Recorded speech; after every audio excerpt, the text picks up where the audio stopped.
Chapter 488.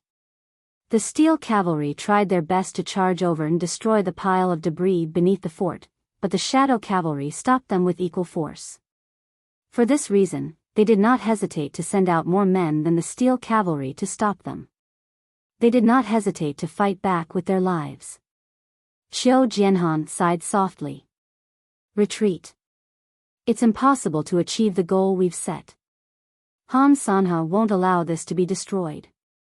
If we force it to continue, it'll only cause more steel cavalry casualties. Fu Baoguo's expression changed again.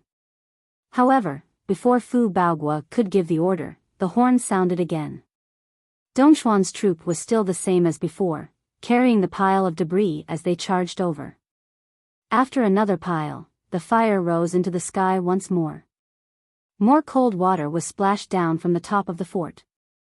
Later, Qiu Jianhan gave the order to pour cold water over the fire before the other side could fire their rockets. However, after 2 repetitions, Qiu Jianhan gave up on the idea. Not only was it not beneficial, it was harmful instead. The cold water would only further shake the foundation of the fortress of resilience. On this day, Dongxuan's troop charged 7 times consecutively. When the sky was about to turn dark, the other side sounded the gong to retreat. Other than the shadow cavalry, all of Dongxuan's troops had retreated. For the rest of the day, Qiu Jianhan's order for the steel cavalry to charge down the fort could not be carried out. However, due to the shadow cavalry's desperate resistance, only 1 successful charge was made after more than a dozen attempts. The damage done to the pile of debris beneath the fort was minimal. As dusk approached, the weather became even colder. These things that hadn't been completely burned gradually condensed into a ball. If it wasn't for the powerful shockwaves that left no room for destruction, the cavalry's charge would have been powerless. They could only sigh helplessly. It was then that realization finally flashed in Fu Baoguo's eyes. At the same time, an indescribable fear gripped his heart tightly. The so-called exceptional plan, the so-called unbreakable ice city, was actually nothing more than an illusion. Not only were there many hidden dangers, but the enemy could also take advantage of it. Even the most impregnable pass under the heavens would cease to exist because of this unforeseen event. Looking at the pile of debris that had not been burned completely at the base of the fort that stretched for dozens of miles, he felt chills run down his spine. However, all the blood in his body rushed to his head at this moment. In an instant, he felt dizzy and saw stars. His body, which had not had enough rest for a long time, almost couldn't hold on any longer. He couldn't help but sway. Do you understand now? The so-called unbreakable ice city is only a temporary measure, a quenching thirst with poison. Qiu Jianhan looked at Fu Baoguo with a dark expression. Fu Baoguo opened his mouth, wanting to speak, but he felt as if there was a piece of burning coal in his throat. It was a burning pain, and he said with difficulty, I understand, this is Han Sanhe's method, the method of the continent's top general. Qiu Jianhan sighed. The fortress of resilience is destined to fall. I didn't expect that the first time the fortress of resilience fell, it would be in my hands. This is an eternal humiliation, a joke for generations to come. I wonder if I can shoulder it. Fu Baoguo felt a chill run down his spine. His mind was a mess and he was speechless. Perhaps it was a curse, perhaps it was a nightmare, or perhaps it was a nightmare. In the next 7 days, Yutong and Dongxian continued to repeat the rhythm of attacking the city. The fire started. Water poured down and extinguished the fire. It burned once more and was extinguished once more. The cycle repeated endlessly. The first day's 7 repetitions was actually the day with the least number of repetitions. Everything had a process of familiarizing oneself with it. The saying, practice makes perfect, actually applied to the current situation as well. The resources that had not been completely burned under the wall increased in number, piling up higher and higher. In the cold weather, they could no longer be destroyed. As the slope became more pronounced, small ice mounds were gradually formed.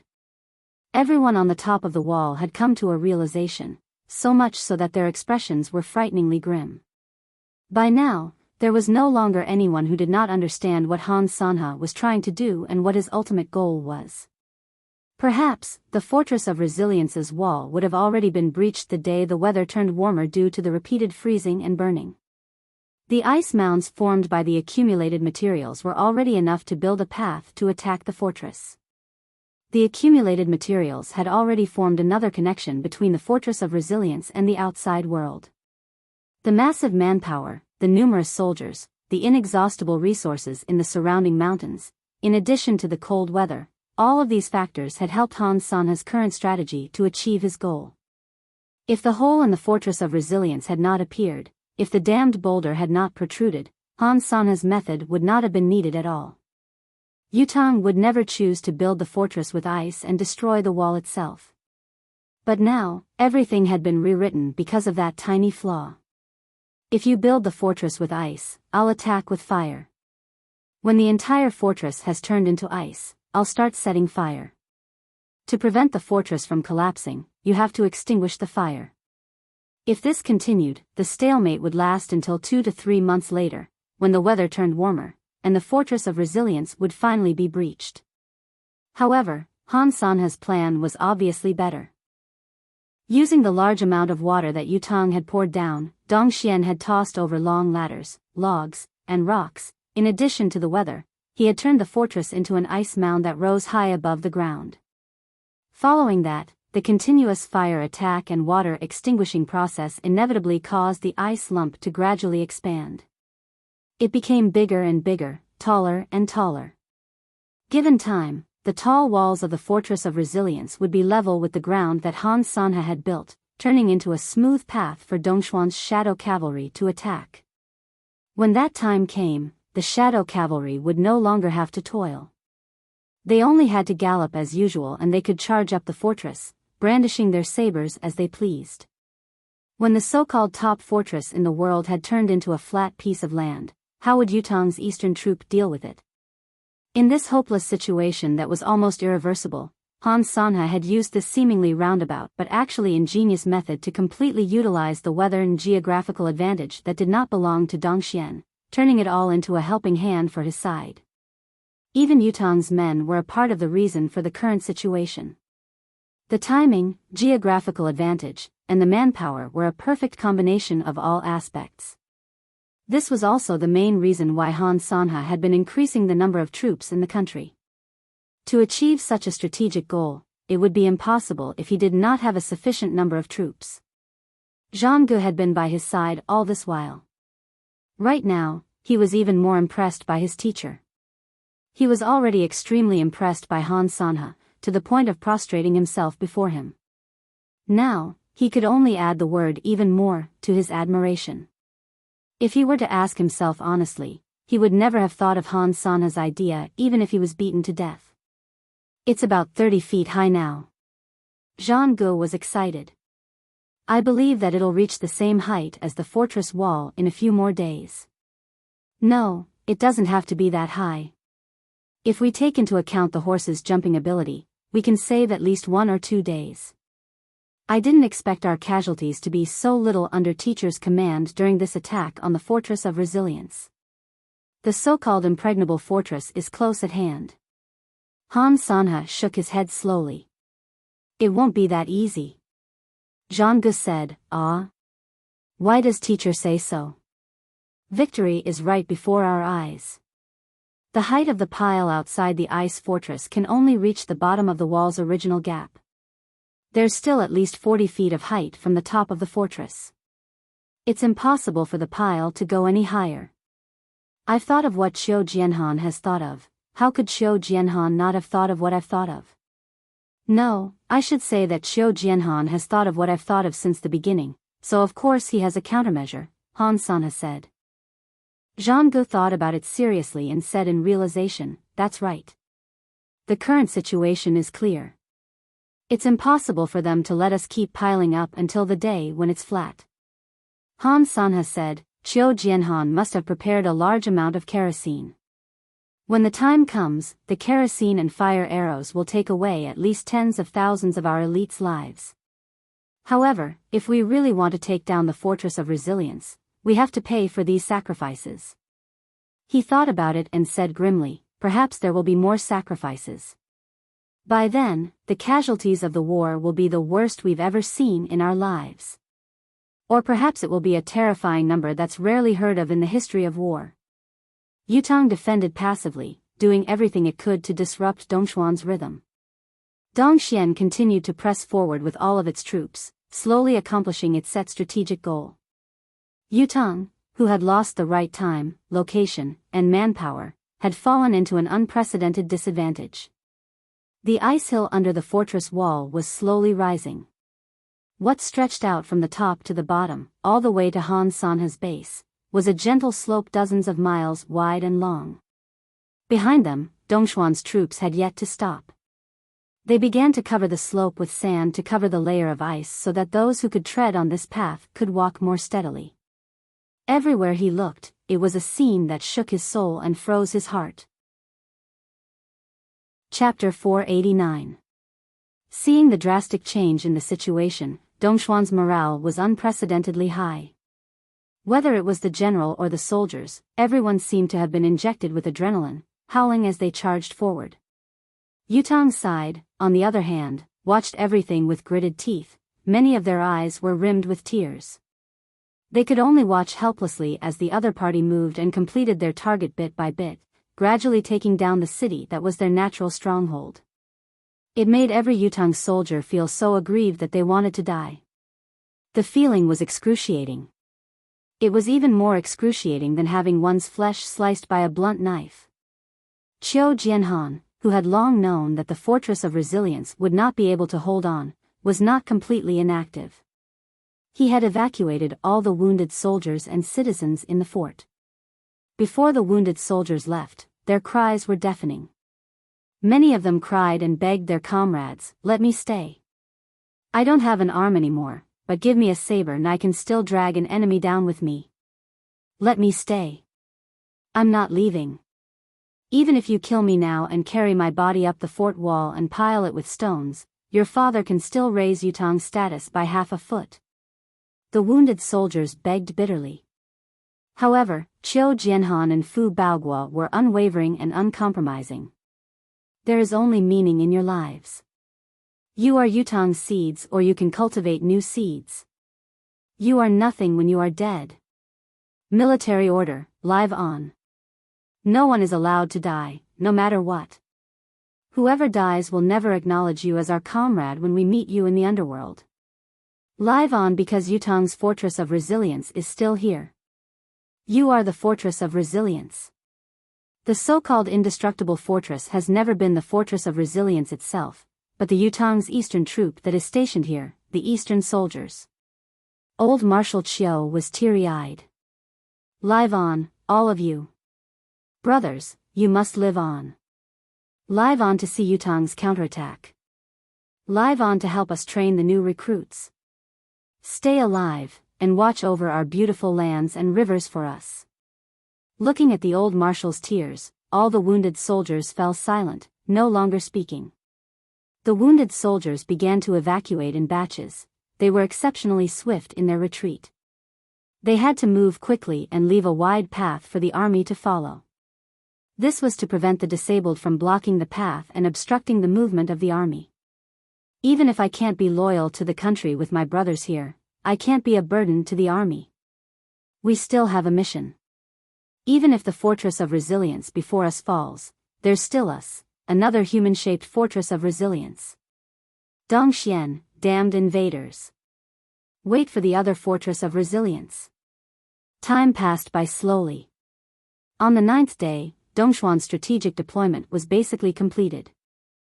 The gentle slope below was only less than 30 feet from the top of the city wall.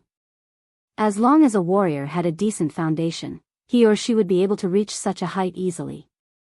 Dongxuan's army had thus gathered their experts. All of Dongxuan's martial world experts, military experts, and sect experts were gathered together. Yutang, on the other hand, was also gathering skilled cultivators. Both sides are doing the same thing.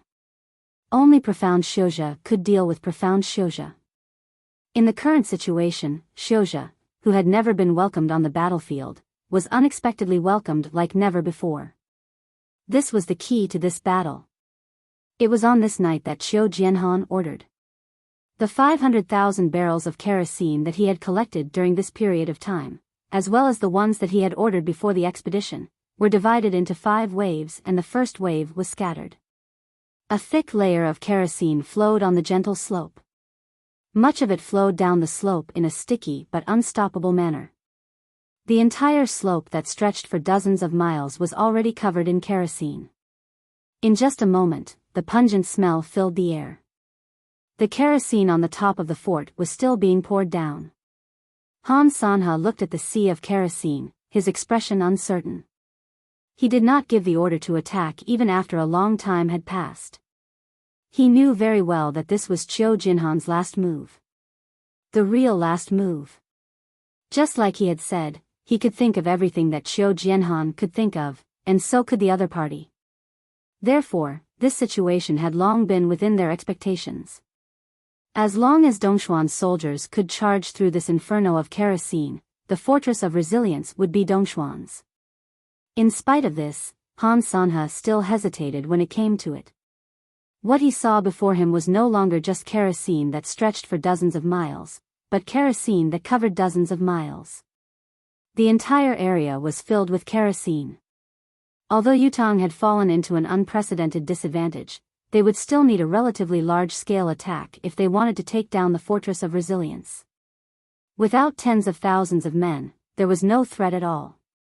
It was only a matter of time for him to mobilize tens of thousands of men to attack once he gave the order. However, once the tens of thousands of men charged into the kerosene before them, as long as the fire flared, these tens of thousands of men would have no chance of survival. There would be no hope of survival at all. Fire arrows. Han Sanhe still gave the order. Since the sea of fire is bound to appear, let us ignite the kerosene. Han Sanhe chuckled humorlessly. The concentrated fire arrows landed on the kerosene like a thunderstorm. With a loud boom, the flames that soared into the sky were ignited. In just an instant, the sea of fire had obscured everyone's vision from both sides. For a moment, the heat wave spread for dozens of miles. Everyone retreated at once, not daring to linger. Qiu Jianhan's maniacal laughter came from the top of Tiantang's wall. Han Sanhe, you've finally started the fire. This old man had thought that you had a heart of stone, but you still have concerns. Han Sanhe's so-called decisiveness in killing is nothing more than this. Han Sanhe shook his head with a bitter smile but did not say anything. Once the fire was ignited, Dongshuan's army would not be able to charge over during the time the kerosene burned. The size of the sea of fire formed by the thick kerosene was probably even greater than a river of magma. Judging from the current scale of the kerosene, it would take at least a day and a night for it to completely burn. A day and a night would be enough to melt more than 10 feet of the frozen slope that Han Sanhe had painstakingly piled up during this period of time. Although the fortress of resilience would be damaged in the fire as well, to the extent that it was almost destroyed, Qiu Jianhan did not care anymore. After all, the fortress of resilience was destined to fall. It was not important whether it was destroyed or not. Instead, Dongshuan's army would need at least 2 days to fill up the 10 feet of the frozen slope. 2 days later, this piece of land would once again be covered with kerosene. Qiu Jianhan had collected more than 500,000 barrels of kerosene in a frenzy. He had even collected the kerosene cans from the army's cooking and the people's homes. It was all for this final, frenzied gamble, to delay the fall of the fortress as much as possible. Furthermore, no matter how knowledgeable Han Sanhe was, he would not know how much kerosene Yutang had prepared. No matter what, before the fortress of resilience finally fell, Qiu Jianhan would want at least 100,000 Dongxian soldiers to be buried with him. After that, it would be time for you, Han Sanhe, and the rest of us to fight to the death. Qiu Jianhan looked at the rising flames, his eyes filled with determination and cruelty. Han Sanhe, if you don't pay with these 100,000 lives, how can you live up to the name of Qiu Jianhan's final battle? Fu Baogua. Yes, General. Order. Bring all the steel cavalry and the serving troop out of the fortress at once and retreat to the west mountain. Qiu Jianhan said, other than Tianshan Cliff, all the peaks and ridges in the west mountain have been demolished by me these days. That place is the final narrow area leading to the nation's border. By then, your steel cavalry and the serving troop will form another line of defense there. It will be Yutong's second fortress of resilience. I'd rather fight to the last man than let Han Sanhe pass so easily. Fu Baoguo's tears streamed down his cheeks. Old Marshal, this lowly general thinks that it's better for Old Marshal to do this. This lowly general doesn't have complete control over the steel cavalry. Only Old Marshal can take charge of the situation. The plan here has been set. Let this general stay. F***ck off. Qiu Jianhan was furious. Scram. I'm not leaving. I can't be the one who should leave. Fu Baoguo was defiant, which was rare for him. His face was resolute. This general has already sworn to heaven that this body will live and die with the fortress of resilience. Old Marshal is forcing me to go against my oath by asking me to leave. F***ck your ancestors. F***ck your oath. What nonsense are you talking about? This is a battlefield, a military camp. Even if God is here, he can only listen to your father's military orders. Those who disobey military orders will be beheaded immediately. Qiu Jianhan was unreasonable. Your father, scram immediately. Your father isn't letting you live, I'm letting you die in battle somewhere else. Didn't you hear that it's also the fortress of resilience? How is this going against your **t oath? Scram, scram, scram. What are you waiting for? Your father will kill you. Chapter 490. Marshal, the thickness of the ice has dropped more than expected. Besides, Yutong has poured kerosene again. How much is it this time? I still don't see any decrease in the amount. Fire arrows, burn it. Han Sanhe gave his order. A few days later. Marshal, Yutong is pouring kerosene again. Can you tell how much is it exactly? I can't tell. At least, I don't see any signs of it decreasing compared to the previous times. Fire arrows, burn it. Han Sanhe frowned deeply. Qiu Jianhan, how much kerosene have you King collected? Why can't you burn it all? It's been burned 4 times already. Each time, it's a huge amount of kerosene that's genuine. Why is there still so much? Watching the billowing smoke from afar, Han Sanhe's frown deepened, as if he could vaguely sense that something was amiss. Zhang Gu, who was following beside Han Sanhe, was frowning as well, deep in thought. The slope that he had built should have been a textbook stroke of genius, but today, it had been completely sealed by Qiu Jianhan's kerosene. Although there were no major casualties among the troops, it was not a good idea to continue this stalemate.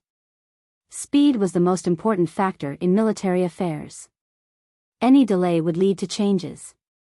Who knew what would happen if this stalemate continued for so many days? The best-case scenario was that Yutong's kerosene would run out, but the current situation was that the kerosene seemed to be endless and could not be depleted no matter how hard they tried. At least we didn't get smothered today, Zhang Gu said with lingering fear as he wiped his face.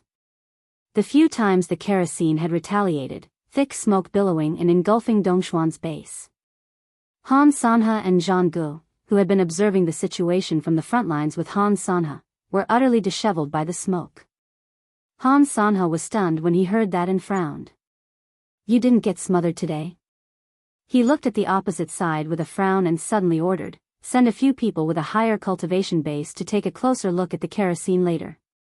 As soon as the order was given, several peak realm cultivators rushed over against the monstrous flames. Reporting to Marshal, the kerosene that Yutong has splashed this time isn't pure kerosene. It's mixed with a lot of water. Although it can still burn, the actual fire is much weaker than the previous few times. Hearing the report, a faint smile hung on Han Sanhe's face, as if he had expected it. Zhang perked up as well. Teacher, looks like Xiao Jianhan doesn't have much kerosene left. Han Sanha said faintly, even if it's not much, it can still burn and still be lethal. Still ignore him. Continue to wait. Another 2 days later. The fortress of resilience was calm. There was no oil pouring down like before. On Han Sanha's side, the generals were whispering to each other, barely concealing their excitement. Marshal, let's attack. Yutang is no longer pouring oil down. It's always the same amount of kerosene every time. No matter how prepared they are, it should have been used up by now. Now it must have been used up. Yes, yes. Now is the best time for us to seize the opportunity and attack. Instead, it was Han Sanha who thought about it for a moment before he said, we will attack from 3 sides at the same time this time. Each side. He thought about it carefully and said, 10,000 men. The generals looked at each other in bewilderment at the number. 10,000 men on each side meant that there was only a total of 30,000 men. How could they take down the fortress of resilience with such a military force and lineup? In spite of this, no one dared refute Han Sanha's decision. The attack from 3 sides was instantaneous, charging forward like a swarm of bees. Seeing that Dongxuan's soldiers had charged all the way up the slope and were about to reach the top of the fort, Yutang's side finally made their move, releasing arrows in unison. Bucket after bucket of kerosene poured down like a river bursting its banks. The flaming arrows rained down like rain, meeting the pouring kerosene. The front of the fortress of resilience turned into a sea of fire at once, the flames billowing into the sky. In spite of this, Han Sanha's gaze was calm as he watched the rising flames from afar. He smiled faintly and said, I've been too careful in this attack. It looks like that old man Xiao Jianhan really doesn't have much kerosene left. Han Sanha's words had a basis to them. The fire in front of the fortress of resilience was only burning fiercely at the beginning, but it only lasted for a moment before it gradually calmed down. Some of the places that were still burning were actually slowly extinguishing. What truly posed a threat to Dongxuan's soldiers was the sudden appearance of Yutang's soldiers. Their swords and sabers gleamed as they slaughtered their enemies. Now, it was Yutang and Dongxuan's long-awaited close-quarters combat, a head-on battle. As Dongxuan's troops charged in like a madman, a large number of Yutang's soldiers retaliated as well. The battle was unusually intense, but Dongxuan's army was only 30,000 men. Even when both sides were evenly matched, Yutang's side still had the home field advantage. Qiu Jianhan, whose white beard fluttered in the wind, stood at the top of the fort, directing the battle with his sword, tilting the battle in Yutang's favor. Sound the gong. Han Sanha ordered with a wave of his hand. There was no need to continue the battle. The 30,000 soldiers attacking this time was to test if the enemy still had a large amount of kerosene. Now that it had been proven, there was no need to continue the battle. Tomorrow morning, we shall start cooking at 3 in the morning. We shall attack the fort at 5 in the morning. 120,000 men, attack only 2 sides. Han Sanha ordered calmly, conquer the fortress of resilience in this battle and settle the situation. Yes. The generals understood the 30,000 men's intention to attack the fort today as well. Their morale was high, their voices roaring when they received the order. Teacher? Zhang Gu was still puzzled. Why are you still surprised when everyone knows about it? Once I'm around, does your battlefield vanish into thin air? This is a bad habit. Han Sanha was obviously in a good mood as he explained with a smile, according to Yutang's reserves all these years, there must be a lot of kerosene that's necessary to defend the fort. Therefore, I've been depleting their kerosene these days. Even when the battle dragged on, I still didn't dare launch an all-out attack. After all, once we face the sea of fire made of kerosene, we'll suffer heavy casualties. In these days, Yutang has poured kerosene 6 times. The first time was the most. When it came to the 4th time, it was already mixed with water. The 5th time, the proportion of water was even higher. As for today's round, the proportion of water mixed in was already rather high. It's not even enough to cause enough damage. If it wasn't for Yutong's troops appearing at the top of the fort in time to launch a counterattack and that old man Qiu Jinhan's appearance to supervise the battle today, the 30,000 men might really have broken through the fort. All of this means that their reserve of kerosene has basically been depleted. Even if there's still some left, it's only a few. It doesn't affect the overall situation. Han San has said, therefore, tomorrow is the time to launch an all-out attack. The entire army will press forward and take down the Fortress of Resilience in one fell swoop, clearing the path to Yutong once and for all. Zhang Gu asked, Teacher, could this be another tactic of Qiu Jinhan's to conceal the truth? Han San has said faintly, of course there's such a possibility. I've never dared underestimate the old man, Qiu Jinhan. However, according to the storage of kerosene, Qiu Jinhan has already used at least 400,000 barrels of the actual kerosene that has been consumed these days. During this period of time, the number reported by more than 30 observation posts is 3 times higher than this number. I believe that the higher ones are all water. However, if we were to use this as the starting point, even if Yutong were to collect kerosene with all its might, the amount that could reach the Fortress of Resilience during this period of time would only be this much. That's 2 million barrels of kerosene. That's a joke. Even the entire Tianxian continent might not be able to gather so much. Chapter 491. Zhang Ji's heart skipped a beat. He could vaguely feel that perhaps his thoughts were true. His teacher might not be oblivious to it, but he still had to carry out his previous plan to the end. Early the next morning. The sky had yet to brighten. Dawn always came exceptionally late in winter. However, the deafening battle cries almost shattered the dark night. Dongxuan's main attack had finally begun. Within the Fortress of Resilience, Yutong's army, who had long been exhausted, rushed to the top of the fort at once. Right now, Qiu Jinhan was already skinny beyond recognition. This old marshal, who was already past his 70s, had been staying at the top of the fort all this time, standing amidst the thick smoke. There were a few times when he had fainted from the smoke. After all, the top of the fort was where the flames were the hottest.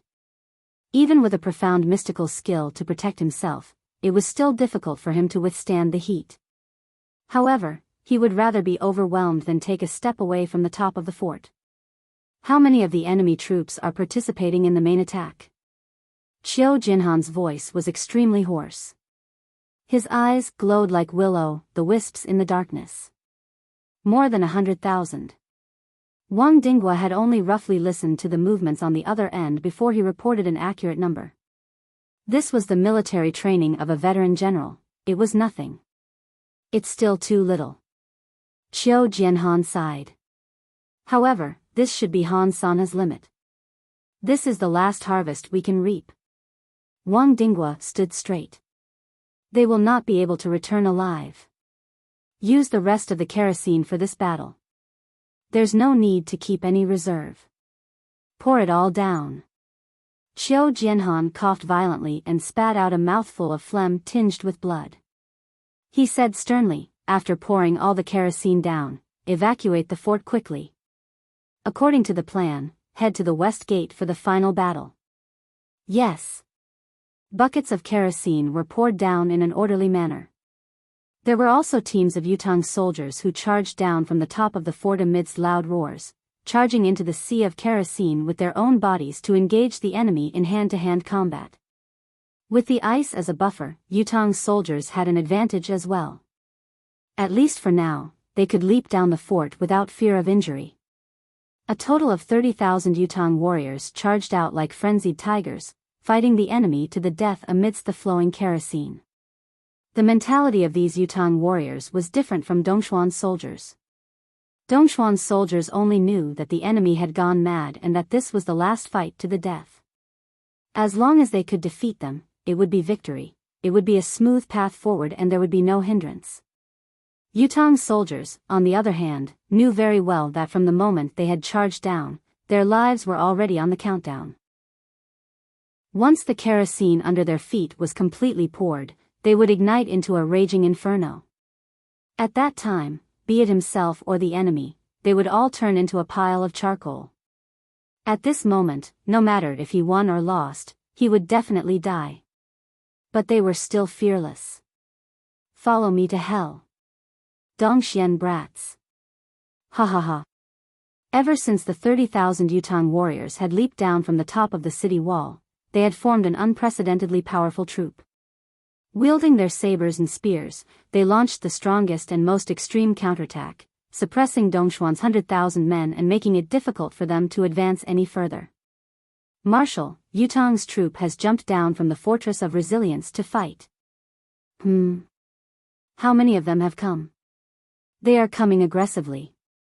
The attack that my 100,000 men have been preparing has been stopped. Does this mean that the enemy has at least 50,000 men? Yes, there are even more. Han Sanha paced around in silence and finally ordered, increase the troop by 80,000. Victory is imminent. In Dongxuan's formation, the beating of the war drums changed abruptly, resounding in a different manner. Under the illumination of the torch, Han Sanha's expression was uncertain. Qiu Jianhan has always loved his soldiers like his own children. If it wasn't the last moment, such an extreme tactic would never appear. That means the bodies of Yutang's 30,000 warriors had turned into a new fortress of resilience on the slope that had been forged by both the enemy and their own. They charged forward in a frenzy, disregarding their own lives. At this moment, everything was no longer in their minds. Their parents, wives, children, lovers, brothers, friends, everything in the past, all flashed through their minds before they were tossed to the back of their minds. They had turned into a ferocious tiger that had descended the mountain with bloodshot eyes. A majestic voice resounded abruptly. Someone sprung up and hollered in midair. Yutang's warriors are here. Who dares invade our land? Who dares invade our land? All 30,000 warriors bellowed in unison and took 3 steps forward. We have no regrets in this life to enter Yutang. The fierce voice hollered. We have no regrets in this life to enter Yutang. The 30,000 warriors hollered. We forged the fortress with our iron bones. The fierce voice hollered. We forged the fortress with our iron bones. The fierce voice took another 3 steps forward. If there is a next life, let us fight. If there is a next life, let us fight. Sacrifice our bodies and bones to repay the country's kindness. Sacrifice our bodies and bones to repay the country's kindness. All 30,000 warriors howled into the sky like wolves. They charged forward without a care for their own safety and plunged into Dongxuan's formation. As they hollered, they fought with their lives on the line. Today, we face the national calamity. Why should we pity this body? If there is a next life, we are still Yutang's men. Saber light glinted as blood gushed into the sky. Countless warriors charged into the enemy's formation in the darkness before dawn. They killed the enemy and fell. The cycle repeated endlessly, as if they would not stop until they were dead. It was because of these people's sacrifice that the blood and corpses of countless Dongxian soldiers flowed into a small river on the ground. Yutang's soldiers at the top of the fort were still teary-eyed, but they were resolute as they poured the kerosene in buckets. Every Yutang soldier on the fort felt their blood burning intensely. They wanted very much to fight with their lives like the 30,000 warriors, but they could not. They still had the responsibility of pouring kerosene. Only when this last responsibility was completed could they talk about other things. On Dongxuan's side, the war drums were still beating loudly. Countless warriors charged up like the rising tide. At this point in the battle, only a few of the 30,000 warriors who had charged down the fort were left. Even the survivors were covered in wounds, but they were still fighting without retreating. A man who was drenched in blood roared into the sky, "Who can take a step forward before our grandfathers are all dead?" Ha ha ha. The warriors who were trapped in the enemy's formation guffawed in unison. That's right. Who can take a step forward before our grandfathers are all dead? Old Marshal, the accumulated kerosene has been poured. Wang Dinggua's tears flowed freely. Qiu Jinhan's expression was solemn. Wait a little longer. Wait until our warriors have all died in the battle. They shouldn't die in the sea of fire cast by our own people. This old man wants all of them to die on the battlefield. They must never die in the hands of our own people. Yes. Wang Dinggua and Qiu Jianhan stood at the highest point, watching the battle below closely. What they saw made them tremble, choking with sobs. The heroic cries from below grew fainter and fainter until they could no longer be heard. There were already Dongxian soldiers popping out from the top of the fort. Qiu Jinhan's eyes were ablaze. Suddenly, he roared with all his might, "Light the fire! Send our brothers off! Light the fire!" Wang Dinggua sprung up like a madman, the longbow in his hand pulled back into a full moon. The moment the fire arrow was ignited, it shot out swiftly. "Light the fire!" Countless Yutang soldiers were crying out loud with tears streaming down their faces. At the same time, countless fire arrows lit up the sky above the Fortress of Resilience. "Send our brothers off!" Boom! The fire that soared into the sky was ignited, the heat waves billowing. On the ground, the sticky kerosene that had been flowing everywhere lit up abruptly like wriggling fire dragons and soared into the sky, burning fiercely like never before. The front line of Dongxuan's hundreds of thousands of soldiers had already charged up to the top of Yutang's fort, but the ones at the back, or rather, most of the soldiers, were still on the slope, advancing swiftly. The moment the fire suddenly ignited, it spread at an unimaginable and unbelievable speed, instantly burning to the other end of the gentle slope. This also meant that the hundreds of thousands of Dongxuan soldiers who had launched the attack were trapped in the sea of fire at the same time. Chapter 492. The sudden raging fire separated the armies of the two countries. At the same time, a deafening roar erupted from the top of the Fortress of Resilience. It was a roar of joy. It was a roar of farewell to their comrades. "Brothers, do you see this? All of you did not die in vain. These hundreds of thousands of Dongxian soldiers are all buried with you. They are all sacrifices that our brothers have sent to you. We shall not go to the underworld alone, we shall walk together with the enemy." Wang Dinggua howled into the sky, hot tears rolling down his cheeks. Qiu Jinhan's lips trembled as tears streamed down his cheeks. "Why should I hesitate to sacrifice my body to face the national crisis today? I am a man of Yutang in life and a soul of Yutang in death. If there's a next life, I shall be a brave warrior again, strengthen Yutang's heart, and be Yutang's army again. Brothers, all of you are great. I, Qiu Jianhan, have no regrets in dying without regrets to be able to fight with all of you in this lifetime. To be able to die with all of you is even more honorable, an honor indeed. I hope that all of you will wait for me. When this old man deals a heavy blow to Han Sanha at the West Gate, I shall reunite with all of you. The road to the underworld is long, there are many enemies accompanying us. How can we lack a leader? Millions of loyal souls should still be here, the army of the underworld is still in formation. Only waiting for this old man to sound the war drums and slaughter all of Dongxuan's souls." Qiu Jianhan hollered, "Retreat! Retreat at full speed!" Wang Dinggua let out a long howl. Countless Yutang soldiers retreated from the top of the fort like a receding tide. Qiu Jianhan mounted his horse and did not look back. "Leave the fort." Behind him, the fire burned thousands of feet into the sky. The entire top of the Fortress of Resilience was already in shambles, the outermost part of the outer wall had already been burnt to a crisp. The Fortress of Resilience that had been renowned throughout the world for decades, known as an impregnable fortress, could no longer live up to its name and no longer existed. Amidst the fire, the struggles of the hundreds of thousands of Dongxian soldiers grew weaker until only the crackling sound of burning could be heard. A fire that had been set up for many days, had actually cost the lives of hundreds of thousands of Dongxian soldiers.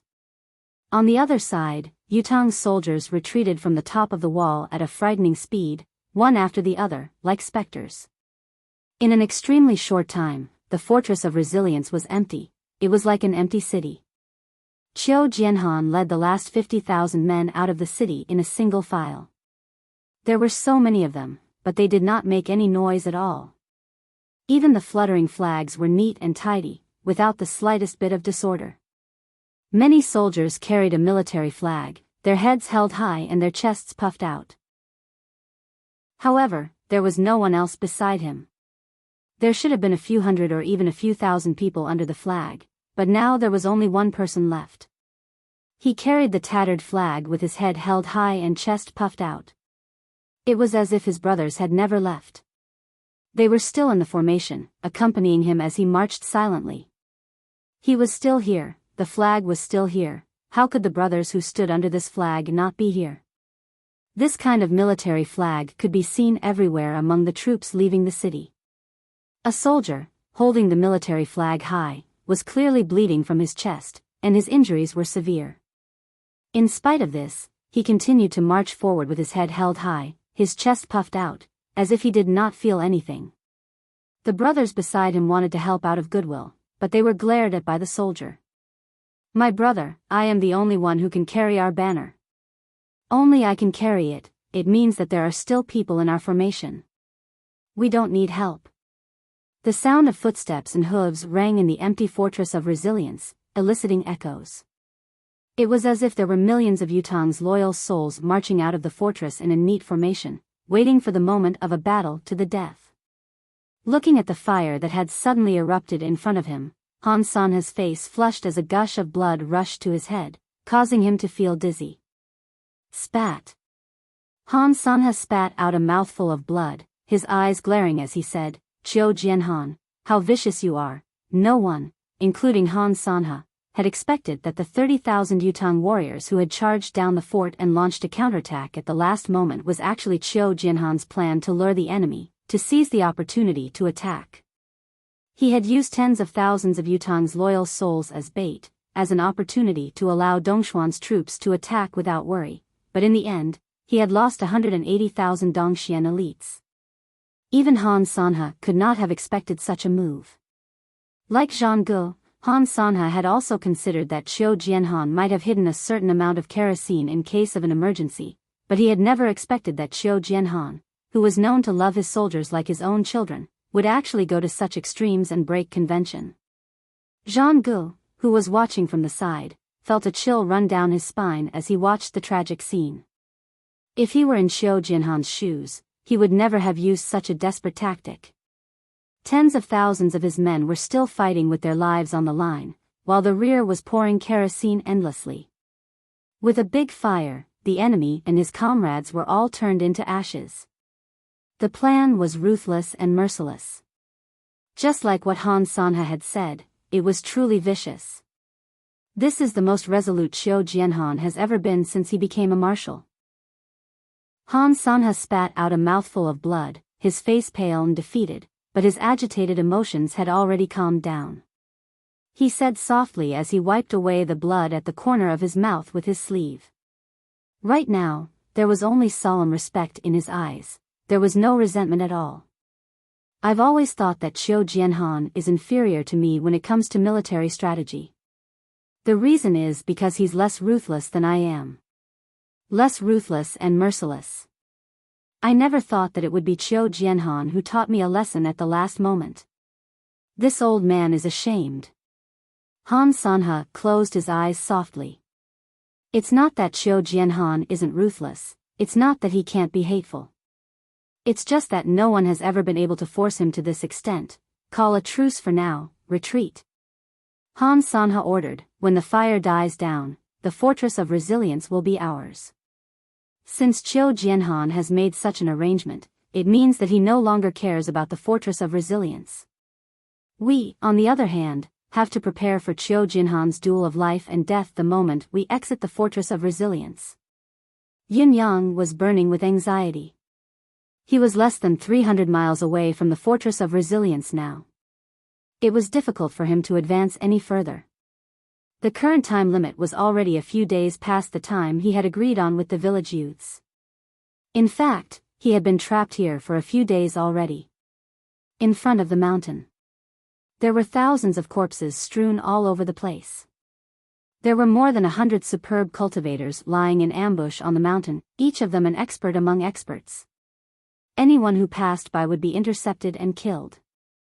Whether they were martial artists who had rushed to the front line, civilians who had joined the army, or passers-by, they were not spared.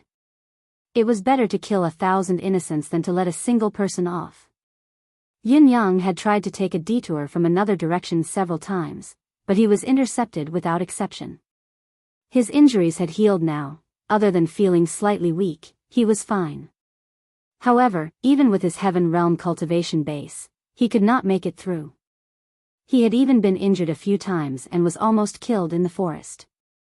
Whether it was a detour or a head-on charge, none of them worked. The enemies lying in ambush were like a nail wedged here. Yin Yang had long recognized who the enemies in front of him were. They were led by the Four Seasons Tower's 4 venerable lords. Other than the 4 venerable lords, there were other experts as well, all of them top-notch experts of the Four Seasons Tower. They seemed to have sensed something and had set up a death trap in the midst of the mountains. They could not be sure which one was Supreme Cloud, so what they had done was to prevent anyone from passing through. Even a bird would not be able to fly over. It was these people who had intercepted Yin Yang here. He knew that time was running out and that the Fortress of Resilience could not hold out much longer, but he had been stopped right here. Yin Yang was almost on fire. If he were to turn around and advance from another path, he would have to go around dozens of mountains and take a detour to the north, then charge through from the north. However, if he did so, he would need at least half a month's time, even if he had the fastest horse in the world. If he were to drag this on for another half a month, everything would be over by then. Yin Yang had been disguising himself in an attempt to break through, but he could not do so no matter what. It was as if the target of the interception was not a specific target, but, as long as you passed through here, you would not be able to pass. A radius of hundreds of miles was shrouded in deific consciousness. In the truest sense, the living were not allowed to enter, those who trespassed would die. Who knew how many experts the Four Seasons Tower had sent out this time to create such a crazy effect? What surprised Yin Yang the most was that there were a few spiritual restraining formations set up in the surrounding mountains. The targets were clearly set up to deal with the 9 Supremes. Chapter 493. Yin Yang did not want to expose his identity.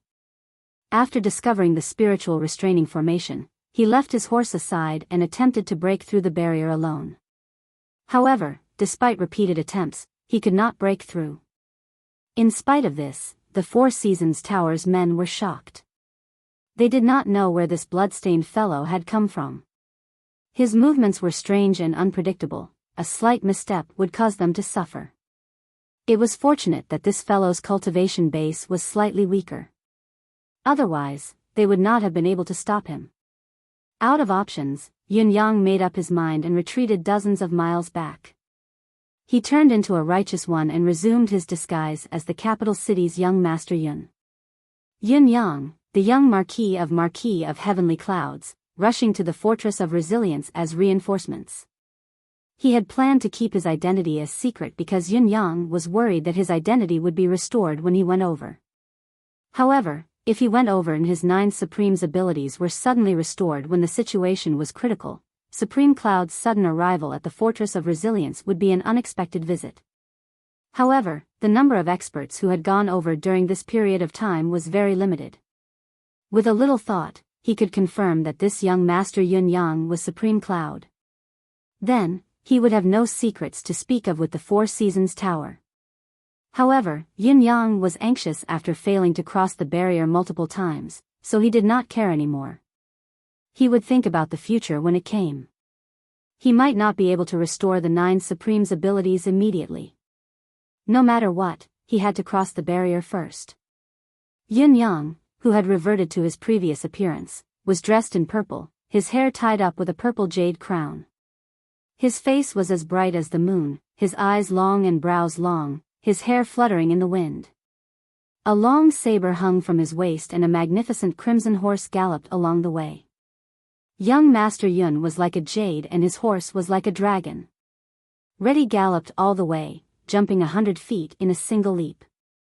Dozens of miles were covered in a snap of a finger. In the blink of an eye, the man and the horse had arrived before the mountain. Yin Yang seemed to be completely unaware of the strong obstacle blocking the way as he continued to gallop forward, his speed increasing instead of slowing down. It was as if the situation was urgent and urgent. At this moment, a sword light shone from the dense forest, falling like a cloud of mist, filled with a chilling murderous intent. Yin Yang seemed to be shocked, but he did not panic. As he counterattacked with his saber, he sprung up and hollered, "Who is it?" As soon as he made his move, Merciless Blade had already been unleashed as he launched a fierce counterattack. It was unknown whether the attacker had seen Yin Yang's appearance or he had some impression of Merciless Blade's unique skill, but he exclaimed in surprise, "Yin Yang?" It was obvious that the other party was surprised to see Yin Yang. Yin Yang was even more surprised. "Venerable Lord Frost?" Suddenly, someone appeared from the forest. He was dressed in a long robe of frost and snow, his gaze was like cold lightning. It was Venerable Lord Frost, one of the 4 remaining Venerable Lords of the Four Seasons Tower. He was looking at Yin Yang in surprise as well. Yin Yang's strike had missed, he had lost his momentum due to the misuse of his strength, causing him to fall from the sky. He yelled angrily, "Venerable Lord Frost, why is the Four Seasons Tower so persistent? Are all your words mere farts?" Venerable Lord Frost said angrily, "Why are we haunting you? Who are you saying is just farting? Watch your mouth." Yin Yang was even more enraged. "If you're not haunting me, why are you blocking my way? If your words aren't mere farts, why are you trying to kill me? The promise from that day is still fresh in my ears. You're the one who attacked first, and now you're complaining that my mouth isn't clean?" Venerable Lord Frost froze and only spoke after a while, "How would I know it was you?" "What? You didn't know it was me? You attacked without seeing the target clearly? Who are you trying to fool?" Yin Yang said, "Forget it. I'm busy now, I don't have time to bicker with you. I'm only asking you, do you know it's me now? Why aren't you moving? Do you really want your words to be like a fart?" Venerable Lord Frost said, "Not even if it's you. I can't let you pass now." Yin Yang said angrily, "Pfft. Are you going to go back on your words now?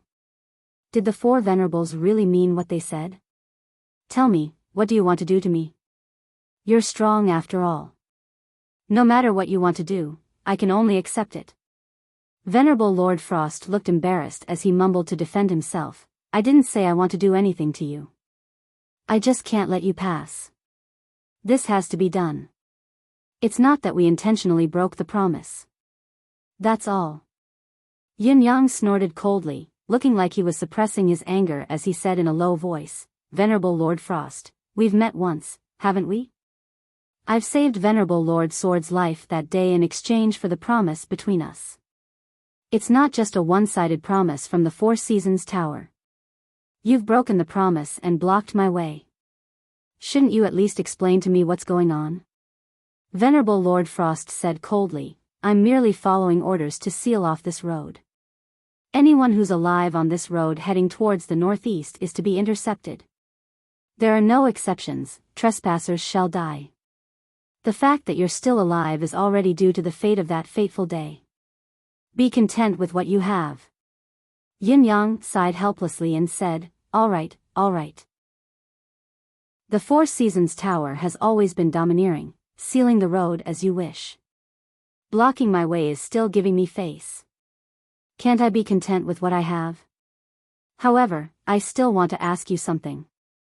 Does Venerable Lord Frost still remember the conditions that the Four Seasons Tower has promised me? Does it still count? Venerable Lord Frost answered, Of course. Of course it does.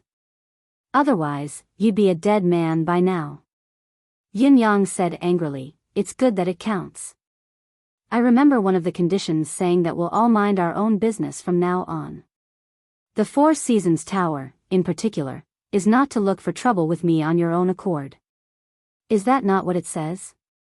Venerable Lord Frost chuckled and said, "There is indeed such a condition, but it's not the Four Seasons Tower who's looking for trouble with you. It's you who's looking for trouble with us." Yin Yang hollered, "Nonsense. You can't stop farting, can you? I'm going to assist the Eastern Front and I have the Imperial Edict with me. There's no time to lose. It's obvious that you're trying to sabotage our country's grand plan by blocking my way here. How dare you say that I'm the one who's looking for trouble? How preposterous. Do you really feel guilty about making irresponsible remarks like this?" Venerable Lord Frost knew that he was in the wrong and said faintly, "No matter what you say, I can't let you pass. Not killing you is already my limit." Yin Yang said as if he was about to vomit blood, "All right, I know who you're waiting for here. I also know what you're trying to do here. But what does this have to do with me? What's the use of you stopping me? I think you're looking for trouble with me on purpose, aren't you?" Venerable Lord Frost snorted. "You know who we're waiting for?" Yin Yang said angrily, "You're still being stubborn? Who in this world doesn't know that your sole purpose of waiting here is to stop Supreme Wind? Do I have to spell it out when it's so obvious? Don't tell me you think that there's something fishy and mysterious about this matter?" Venerable Lord Frost snorted and did not speak anymore. It was obvious that he had realized that this matter was not worth debating. It was the truth, but those who had met him previously had been killed along the way. There was no room to think about anything else. Let's say that if it was someone you don't know, you could have stopped him and killed him. It's not that your luck is too bad. But who am I? I'm Yin Yang, the young Marquis of Heavenly Clouds. Am I Supreme Wind?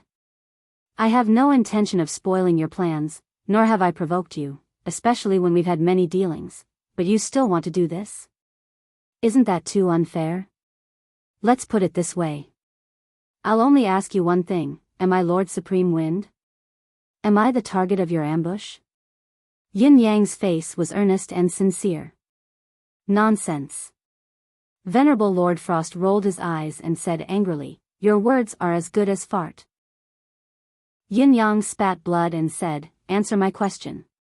Am I Supreme Wind? Say it." Venerable Lord Frost looked impatient. "Of course you're not Supreme Wind. Otherwise, how could you be allowed to live until now? This old man would have killed you long ago. After yesterday's update, the whole family had New Year's dinner. I drank with the old man and in the end, I was actually made drunk by the old man." Chapter 494. Yin Yang spread his arms and said as if he was about to vomit blood, "That's right. You're sure that I'm not Lord Supreme Wind, aren't you?" "Indeed. Since you're sure, why don't you make way for me to pass?" Yin Yang looked like he was about to cry again. "We're all old acquaintances. Can we stop fooling around?" Venerable Lord Frost scratched his head and thought for a moment, thinking that what Yin Yang said made sense. "We're waiting for Supreme Wind. To ensure our safety, we have to annihilate everyone who passes by here. We'd rather kill them than let them go unpunished because they could all be Supreme Wind." However, there was someone whom Venerable Lord Frost knew very well, someone who was not Supreme Wind. Was it really necessary to stop him from passing? However, the order they had received was, no matter who it was, even if it was a dog or an ant, as long as it was a living thing, they were not allowed to pass through. If there was an intruder, no matter who it was, they were to kill without mercy. Even if Yin Yang was definitely not Supreme Wind and was someone they knew, he was still within the ban. So, should he let them go or not? Venerable Lord Frost could not make up his mind, hesitating and hesitating. Military intelligence is like a raging fire. Yin Yang said anxiously, "Venerable Lord Frost, can you please be merciful? At most, I'll treat you to a drink when you guys come to Tiantang City again." Venerable Lord Frost rolled his eyes and said subconsciously, "Who cares about your wine? How can you say that?" Yin Yang was furious. "Why don't you say that? How can you stop me? You know that I'm not your target, yet you're still arguing here. You, Will you only let me go if I'm so angry that I'm going to vomit blood? You guys have agreed to this condition. How can the Four Seasons Tower be so shameless? Is this the bearing of the Four Seasons Tower that rules the world? Yin Yang looked like he was about to die from grief and indignation. He was probably thinking about what Venerable Lord Frost would do to him. Venerable Lord Frost hesitated again and finally said, "Forget it. Wait for a while. I'll find Sword to talk to you. He'll speak first. There's no need to search. We're all here." The voice was like a long sword being unsheathed. It was Venerable Lord Sword. Supreme Sword looked much thinner than when they had last met in Enchanting City.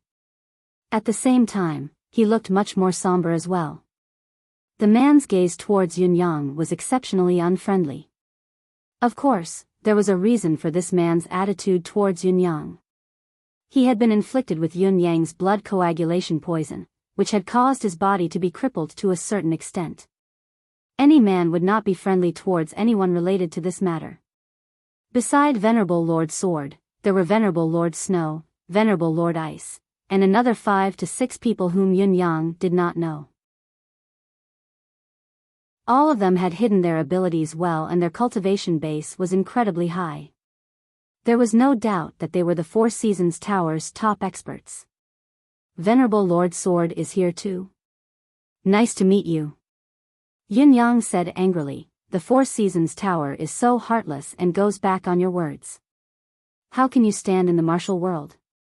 Venerable Lord Frost is one thing, but you, Venerable Lord Sword, have been saved by me before. The past is still vivid in my mind, but now you're going back on your words. How infuriating." Venerable Lord Sword was so furious that his lungs were about to explode when he uttered those words. "What do you mean by saving my life? If it wasn't for your mischief and poison the other time, how could I have been injured? How could I be crippled? How could I not be able to lift my head up until now? Nonsense." Venerable Lord Sword snorted coldly. "Yin Yang, this isn't Enchanting City. We've promised not to make things difficult for you in Enchanting City, but here, we're not restricted." Yin Yang smirked. Impressive, impressive. He was indeed a shameless person. How dare you play word games with me?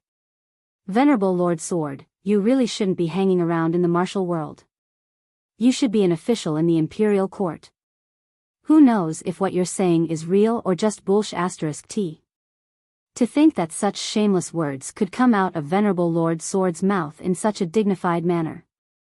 I'm utterly impressed. It's truly an eye-opener for me. I'm utterly impressed to the point of prostrating myself before you. Venerable Lord Sword said coldly, "Yin Yang, your words are so filthy. Do you really think that my sword can't kill? You're the one who provoked me first, you're the one who's provoked me first." Yin Yang mocked, "Whether your sword can kill or not has nothing to do with me. I'll only ask the 4 of you one thing now, one thing. Today, are you going to make way for us or not? Speak quickly." Venerable Lord Ice spoke for the first time, "So what if we make way? So what if we don't?" Yin Yang snorted and said, "What do you mean, what do you mean? If you make way, I'll go and do what I want to do. Do you think I can still build a house and live here? On the other hand, if you don't make way, this young master won't waste any more words. I'll turn around and take a detour. It's just a matter of time, it's not a big deal." Venerable Lord Ice said coldly, "There's still a next, isn't there?" Yin Yang gritted his teeth and said, "Of course there's a next. You've all given me a peach, of course I have to return the favor. I, Yin Yang, am an insignificant character. Of course, I have to help you spread the word about how the Four Seasons Tower is true to its word and how it keeps its promise. How you can't even acknowledge what you've promised them. It's truly worthy of the world's top sect. It's truly Mr. Nian's sect, it's only to spread your names. It's the hardest business of mine, I'll help you all spread your names from morning till night. You'll be known by the world overnight. I'm still very confident. These are the facts that I've experienced personally. Isn't it convincing enough? Venerable Lord Ice hollered coldly, "What a sharp tongue, child." Yin Yang was unfazed. "You venerable lords can't even abide by the heaven's vow you've made. What does it matter if I say a few more words? Right, my words carry little weight. Even if what I say is the truth, not many will believe it. How about I ask His Majesty the Emperor to issue a royal edict to help you spread the word after I return? That should be credible enough, right?" The people beside him were experts of the Four Seasons Tower as well. Upon hearing his words, they asked in confusion, "What have you all promised? Do you have to be bullied by a child like this?" The muscles on Venerable Lord Frost's face twitched as he recounted what had happened earlier in a low voice. The rest of them shut their mouths at once. In the martial world, words were spoken like the wind. Keeping one's word was the most basic creed, not to mention that it was the heaven's vow they had made that day. However, if they were to let him pass, how would they explain it to their lord? The situation was at a stalemate. Yin Yang, who had waited quietly for a moment, suddenly snorted and turned to leave. "Forget it. Continue blocking the way, I'll take a detour. A shameless man is indeed invincible. I've witnessed the Four Seasons Tower's glory today, to the very end. What a trustworthy man." "Wait." Venerable Lord Sword hollered coldly, "It's not impossible if you want to pass. However, there's a condition that must be made clear." Yin Yang turned around. "What condition? Speak quickly, speak quickly. This young master is busy, I have no time to waste with you." Venerable Lord Sword stepped forward with his sword in hand. "The martial world's affairs shall be decided by our fists. As long as you can defeat the sword in my hand, I'll let you pass. Isn't this a fair condition?" Yin Yang guffawed when he heard what Venerable Lord Sword had to say. It was only after a while that his laughter gradually subsided. "Venerable Lord Sword, your challenge is really not classy enough. Why don't you call that Mr. Nien out as well and gather all the experts of the Four Seasons Tower? I'll fight all of you alone. If I win, I'll pass.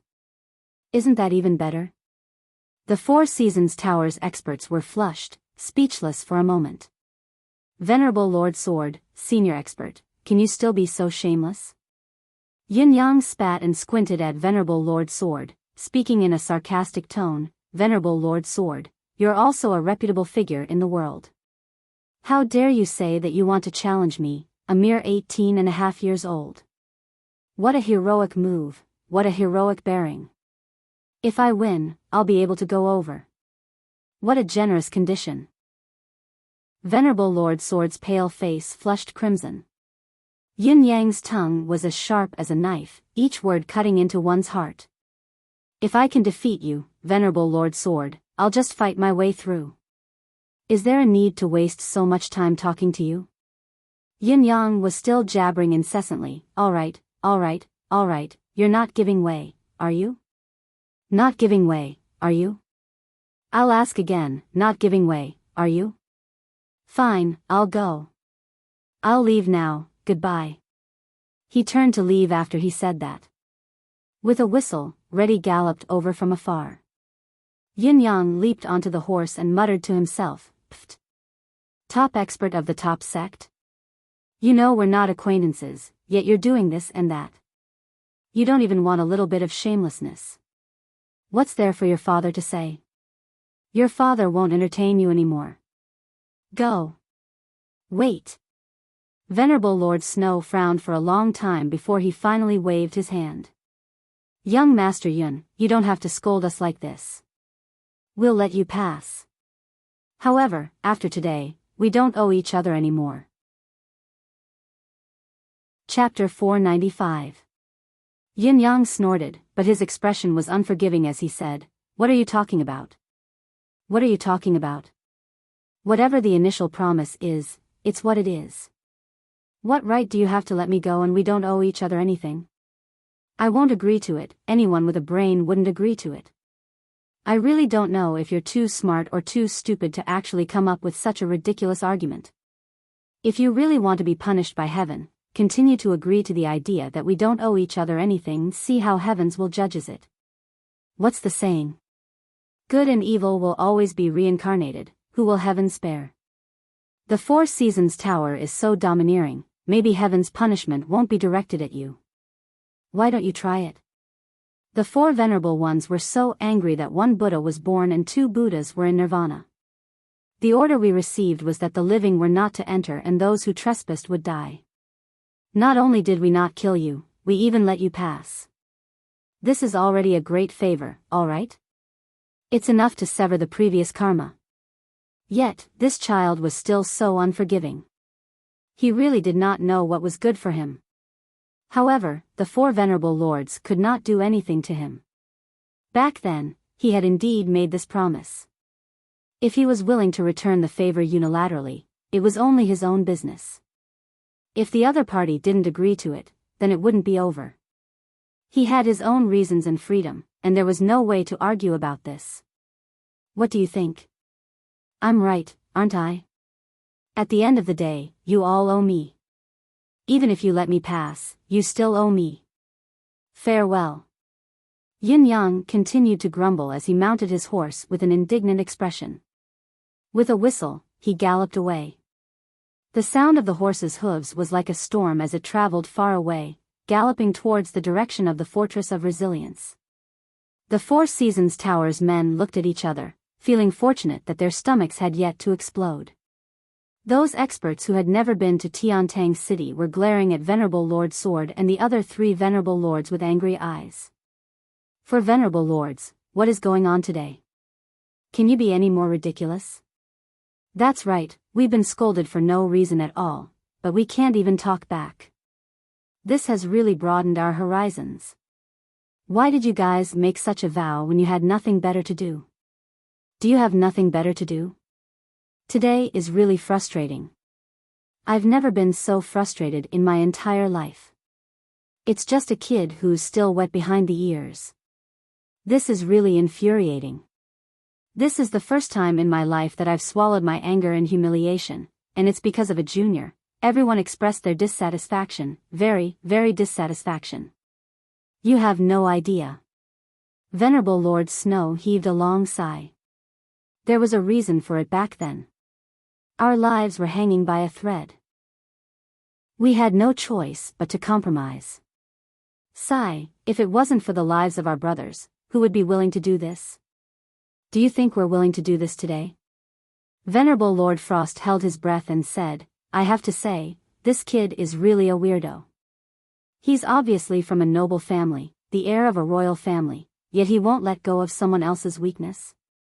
You keep talking about what you've promised, what you've promised, what you've promised, what you've said. You've been relentlessly pursuing and pestering him. It's really unfortunate to meet someone like this. Venerable Lord Ice continued coldly, it looks like you've missed something in this child's information. It's true that he's from a noble family, the heir of a royal family, but he also has a popular nickname, the head of the three popinjays in Tiantang City. His reputation is not just for show. Such a popinjay's temperament is true to his name. If we cross paths again in the future, I'm afraid similar situations will be unavoidable. The people around him looked at each other and said, huh? Does this mean that the Four Seasons Tower's people will have to avoid him in the future when they see him? Otherwise, we'll have to be threatened by him? Venerable Lord Frost sighed. Venerable Lord Snow sighed. The group was speechless. What the F***ck is this? Even Ling Xiaozui has never been treated like this. Yun Yang galloped all the way, inwardly rejoicing that he had finally passed this hurdle. Apart from rejoicing, there was only anxiety in his heart. Fortress of Resilience, Old Marshal Chiu, Fu Baogua, you must hang in there. Fu Baogua, you swore to live and die with the Fortress of Resilience that day. You must fulfill your vow. You've made a solemn promise to me, you can't go back on your word. Reddy and Yun Yang were one, as if they were one entity. Both the man and the steed were like a bolt of red lightning, traversing the mountains and ridges in the forest like they were on flat ground. A single leap covered hundreds of feet. The occasional passers-by who saw the steed a moment ago had already overtaken them in the next, disappearing in the blink of an eye. Reddy had really given its all now. Its movement and speed were even better than when it was in the Horse King tournament. It seemed to feel Yun Yang's anxiety as it galloped with all its might. However, the ominous feeling in Yun Yang's heart did not diminish at all. It was impossible to get rid of. Before his eyes, there seemed to be the smoke of war and the sound of war. As long as he turned the corner of the mountain pass, the place that Yun Yang hated the most in his life would be right in front of him. Tianxian Cliff. In spite of this, Yun Yang's eyes widened as he swayed, almost falling off his horse. Looking from afar, thick smoke billowed into the sky like dark clouds that covered the sky. Yun Yang, who had been through the battlefield for a long time, could tell at a glance that such billowing smoke could only appear when the city was breached. It was the black smoke that signified the determination to perish together with the enemy. Such a scene had always been a bad omen on the battlefield, a manifestation of the most extreme situation. After galloping another 30 miles, the deafening battle cries could gradually be heard. Yun Yang leaned on the steed and exerted more force, charging out of the valley like a whirlwind. The other side was already in a state of melancholy, the sun and moon losing their luster. Crimson red filled his vision. In front of him was a vast plain that spanned thousands of miles. At this very moment, countless soldiers from both sides were committing suicide. Everywhere he looked, there were people, there were soldiers everywhere. What was left was only the color of blood. Yun Yang could not help sucking in a sharp breath as he watched the current state of the battle, his heart filled with shock. Yutong had been at war all year round, surrounded by enemies from all sides. They had been at war for far too many years. Since Yutong's 9 Supremes had appeared, they had gone through many battles. Despite Yun Yang's young age, he had been through hundreds of battles and had been on the battlefield for a long time. However, it was the first time in his life that Yun Yang had encountered a war of such scale and intensity. How could a massive battle involving more than 1 million people, close to 2 million people, be taken lightly? As the saying went, when there were tens of thousands of people, there was no end to it. What if there were hundreds of thousands or millions of people? Looking from the top of the mountain, one could not see the end of it. One could only see the silhouettes in the distance getting smaller and smaller, turning into a blurry mass. However, the battle on the other side was still extremely intense, not at all inferior to what could be seen clearly here. There was only one word to describe this battle: extreme. It was the most extreme battle of the century. If another word had to be used, it could only be, this is the final battle. The ultimate battle. Yun Yang's heart tightened as he thought of this, urging his steed forward once more. It was not that Yun Yang had forgotten that he had lost his manifestation powers and that his mystical cultivation base had yet to recover to its peak, but he could no longer hesitate or worry about anything else. As a member of the Empire of Yutong, he could only throw himself into the battlefield without hesitation. He would have no regrets in doing so. Yun Yang could clearly see that the side that had the absolute advantage now was Dongxuan's army, led by Han Sanhe. The ones who had built the defense line hastily and were holding on bitterly were Yutong's soldiers who would rather die than retreat. At this moment, the situation had reached the most critical juncture. Yun Yang's steed galloped like a gust of wind. Just as he was about to step onto the battlefield, a deafening roar came from within the formation. The roar was filled with grief and indignation. Yun Yang, who had heard the roar, felt a wave of dizziness wash over him. Suddenly, he saw stars and fell off his horse with a loud thud, rolling a dozen times in a row. It was an extremely embarrassing fall. There was no other reason for it, only because the soldiers were howling in grief and indignation. Kill all of Dongxuan's traitors, avenge the old marshal. Old marshal. Qiu Jianhan. Yun Yang, who heard the words, was immediately thrown into a panic. In the Empire of Yutong, there had always been only one person who could be addressed as Old Marshal. Only Qiu Jianhan. There was no branch, no home. What had happened to the Old Marshal? Yun Yang, who had heard the grievous news, was horrified.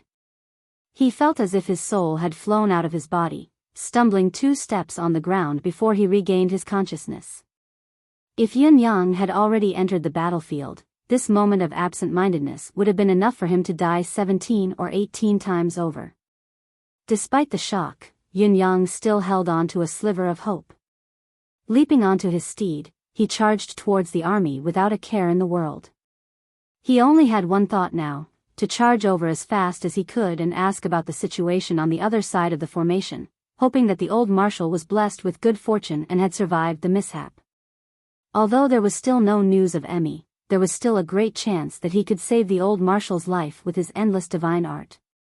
Yun Yang truly did not want to lose a close elder who cared for him.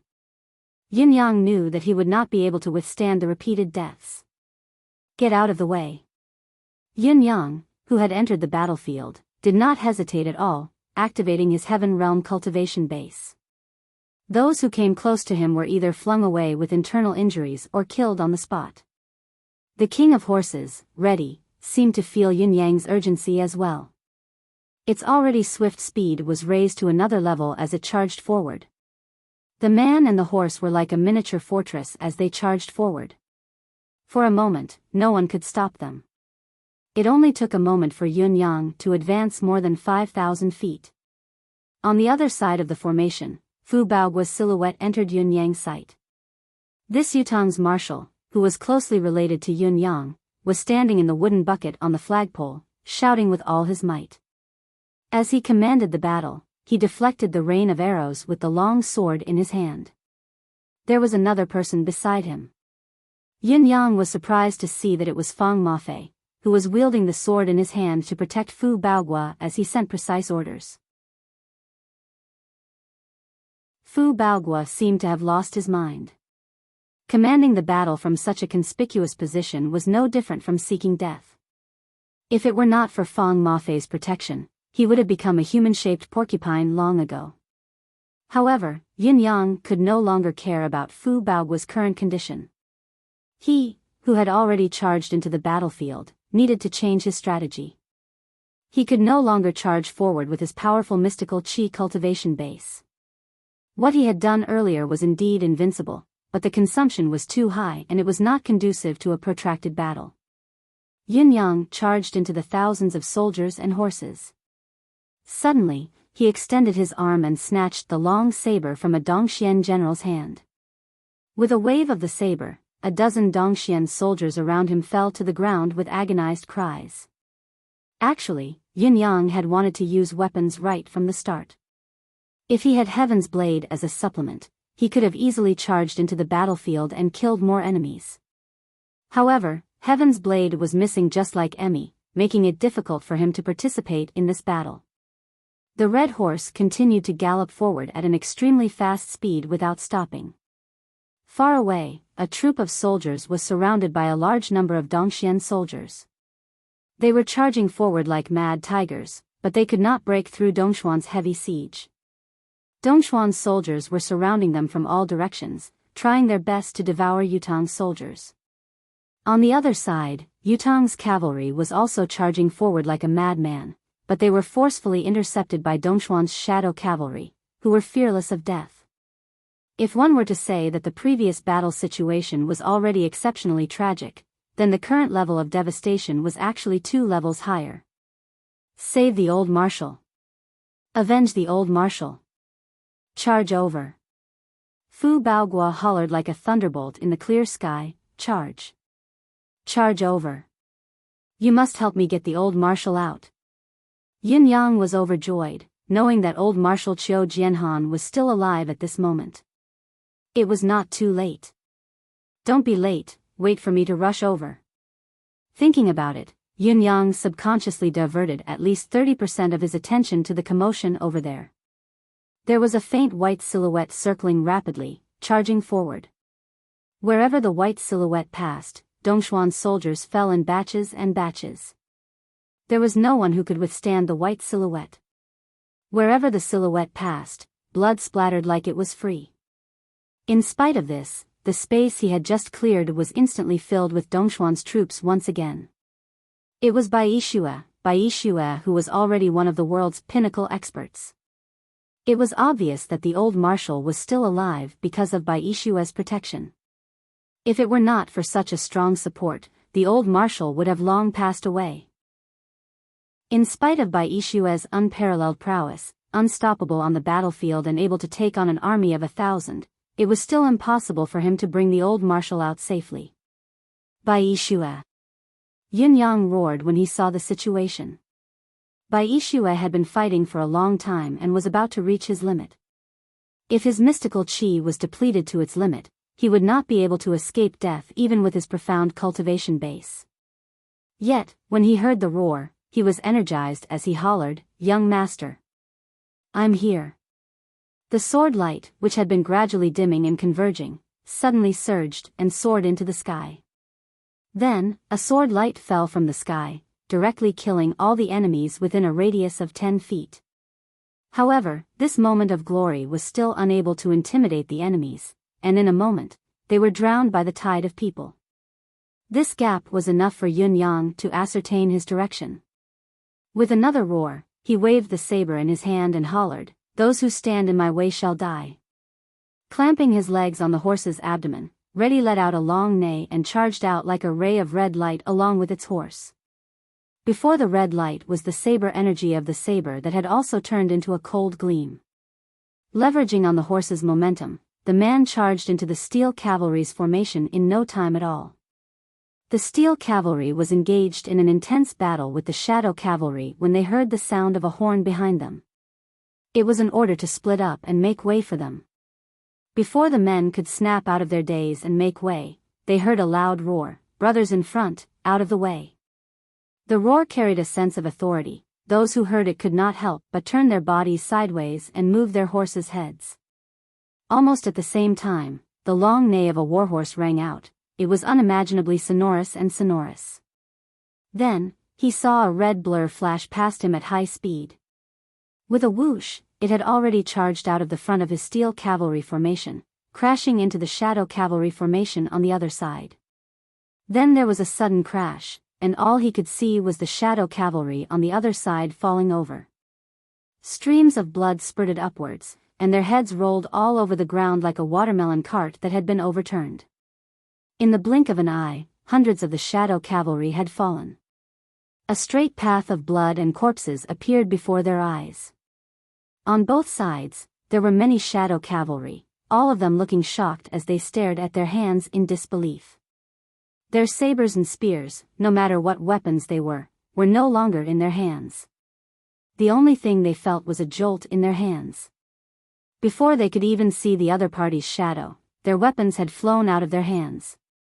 What was left was only their hands that were dripping with blood. 2 days into one. There were some things that had yet to be thought through. Today was only the beginning. Chapter 496. While Yutang's steel cavalry was surprised and overjoyed, they could still see that the crimson trail of blood was still extending in front of them. The red horse was galloping with its head held high while the purple silhouette was unstoppable. Wherever it passed, rows of human heads would fly into the air, spinning in the air. The shadow cavalry that was like an unbreakable line of defense could not be stopped, not even in the blink of an eye, by the man and his steed. The other party was like an extremely sharp long saber while the shadow cavalry was like a soft piece of butter. Wherever the saber passed, there was no resistance. It was as if he could cut from one end to the other with a casual swing of his saber. The commander of the Black Knights, who had also witnessed everything, could not help but suck in a breath of cold air. He felt a chill rising from the bottom of his heart. In an instant, his entire body felt cold. It was as if that person's cold blade had already swept past his neck. Still in shock, he cried out involuntarily, "There's actually such a person in this world.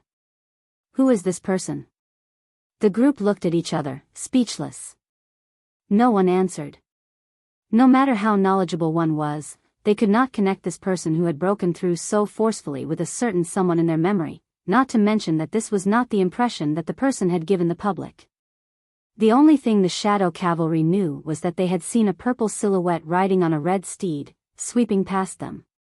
They could only see the gleam of the saber as their comrades fell one after another. They could only see the other party leaving in a cloud of dust as he massacred them. They could not even see his face clearly. He looks like he's very young. One of the shadow cavalry marshal's hands was empty, blood dripping from his perlicue as the corners of his lips twitched. He felt like he had just been through the gates of hell 4 to 5 times. He, who had always been bold and did not care about life and death, was actually feeling weak all over. He had been lucky to be at the periphery of the fiend's breach just now. He had only managed to pass his saber in time before he was flung away. It was as if he had been struck by lightning, but he had managed to keep his life. If he had gone a little further and just now, his body that had been growing for more than 30 years would have been lying on the ground in tatters. It turned out that even though he said that he didn't care about life and death, when he really faced a life and death situation, he was still afraid. This was how things were in the world. Everyone was afraid of death. The only difference was whether their death was worth it or not. There were grudges and no grudges, and there were regrets. That was all. Very young. The commander of the Black Knights frowned. A very young and powerful Shouja? Who is that? Yin Yang charged forward like a hot knife through butter, sweeping away all who stood in his way. At this moment, he did not even consider whether his spiritual essence and mystical chi could keep up, nor did he consider anything else. He could only focus on charging forward. There was only one thing on his mind. How is old Marshal Chiu? Did he still have a breath of life left in him? It was at this moment that dozens of beams of sword light attacked from the other end. The sword energy actually sent chills down Yin Yang's spine. At the same time, hundreds of people gathered here from all directions. Experts.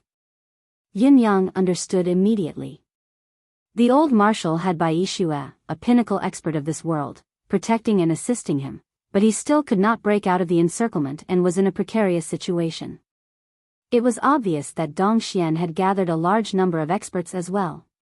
Even if their top-notch combat power was not up to par, they could still wear you down with sheer numbers. This was a sure-win tactic on the battlefield. Currently, there were about 700 people who had come to stop him. On the other side, Bai Yishue was still surrounded by a dense crowd. At a glance, there were at least thousands of people fighting with all their might. Bai Yishue was breaking out of the encirclement in an unusually frenzied manner. The sword in his hand was like a raging dragon. There were people injured and dismembered by his sword. However, there was always a large number of people who came forward to stop him, delaying Bai Yishue's progress to the maximum. At this moment, there was another person who was moving forward with Bai Yishue. This person was tall and graceful, with a square face and thick eyebrows. Even in the midst of such an intense battle, his every movement and every move was accompanied by a sense of ease and composure, as if he was taking a stroll in the park. It was his cheapskate father, Marquis of Heavenly Clouds, Yun Xiaoyao. As the two of them combined their swords, they formed a shining curtain of light that seemed to be solid. This curtain of light was also the vanguard that charged out from the densely packed enemy troops. Anyone who came into contact with it would either have their limbs torn to shreds, or their entire body would be torn to shreds, and they would die in pieces. Behind both of them were the 4 great young masters of spring, summer, autumn, and winter. These 4 young masters were dressed in the uniform of a lowly soldier. Their mouths were askew, their eyes were slanted, their faces drenched in sweat, and they were swinging their sabers and swords madly as they followed the 2 swordsmen in front of them. Naturally, the ones who were putting in the most effort were their guards, who were already panting and struggling to move. Seeing the purple figure over there, although they couldn't see it clearly from afar, the 4 fellows were already ecstatic.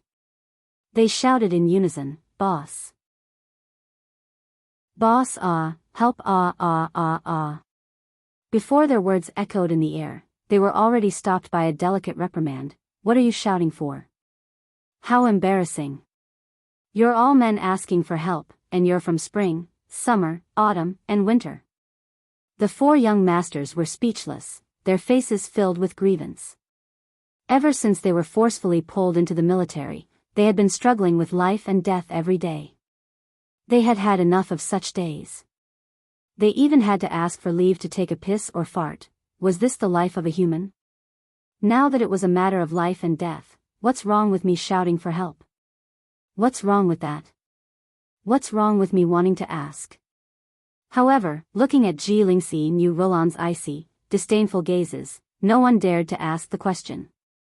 The main force on the other side was Shengguan Lingxiu, Ji Lingxi, Yu Rolan, and the rest.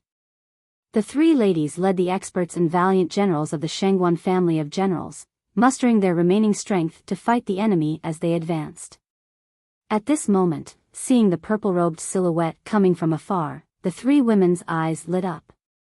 Shengguan Lingxiu's clear cry rang through the air, "Young Master Yun! The old marshal is here, come quickly!"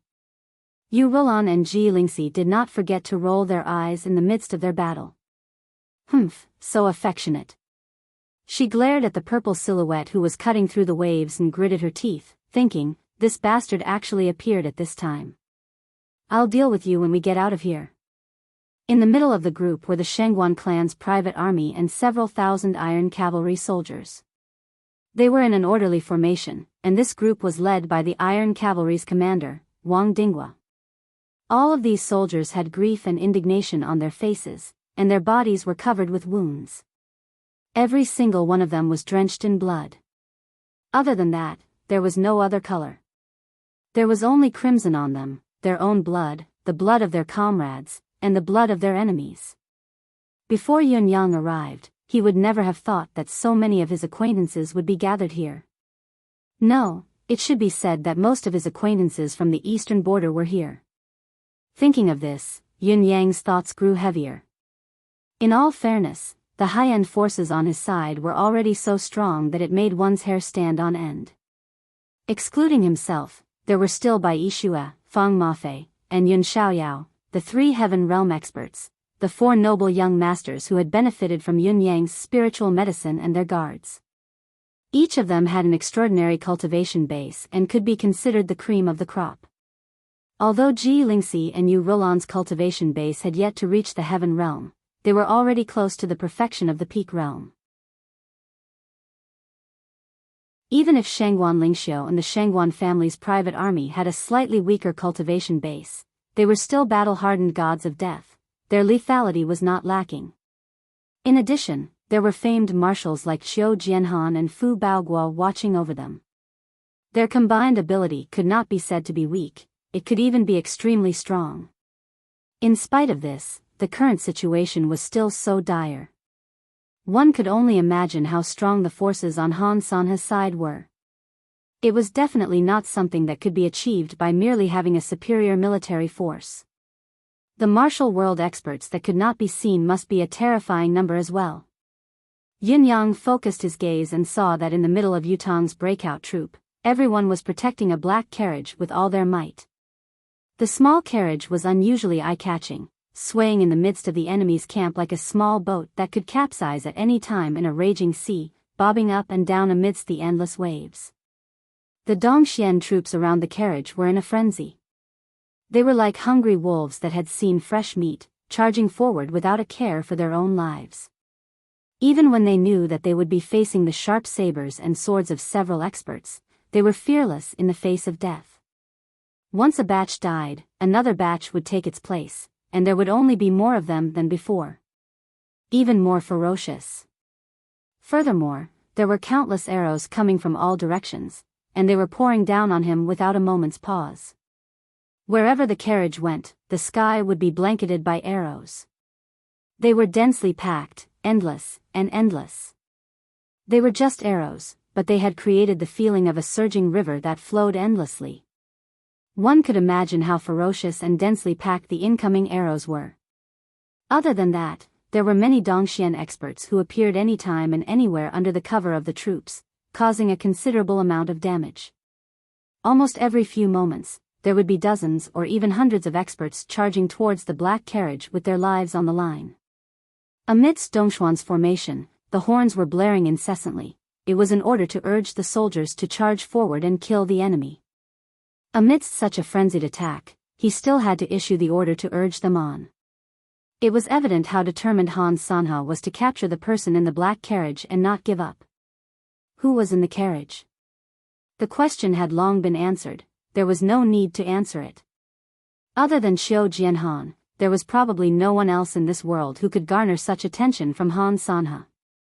Despite the dire situation, old Marshal Qiu did not come out.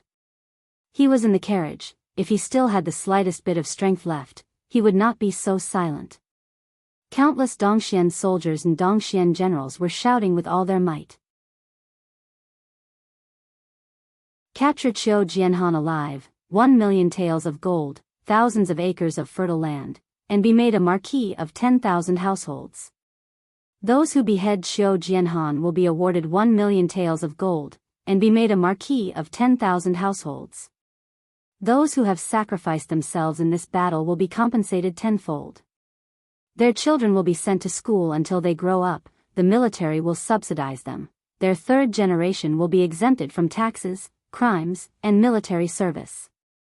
Capture Qiu Jianhan alive. Capture Qiu Jianhan alive. There will be a chapter later. I've been writing slowly these 2 days not because I'm stuck in the plot, but because I've been considering life and death. Would it be life or death? I can't make up my mind about this. On the other hand, writing about living and writing about dying both required a large amount of plot development, but they were completely opposite. Chapter 497. Dongxuan's tactic was obvious, it was simple and direct, but it was effective. Qiu Jianhan had to die even if they had to sacrifice their lives. They would not allow Qiu Jianhan, who had fallen to such a state, to have any chance of survival. Great benefits, great reputation, great benefits, and great compensation. As long as they died or were sacrificed in this battle, there would be endless benefits for their descendants to enjoy. Who would not fight to the death? What was more, the enforcement team's gleaming steel sabers were right behind them. Death was inevitable if they went forward, but there was still a chance for them to make a great contribution. Even if they died, there would still be great benefits, it would be worth it no matter how one looked at it.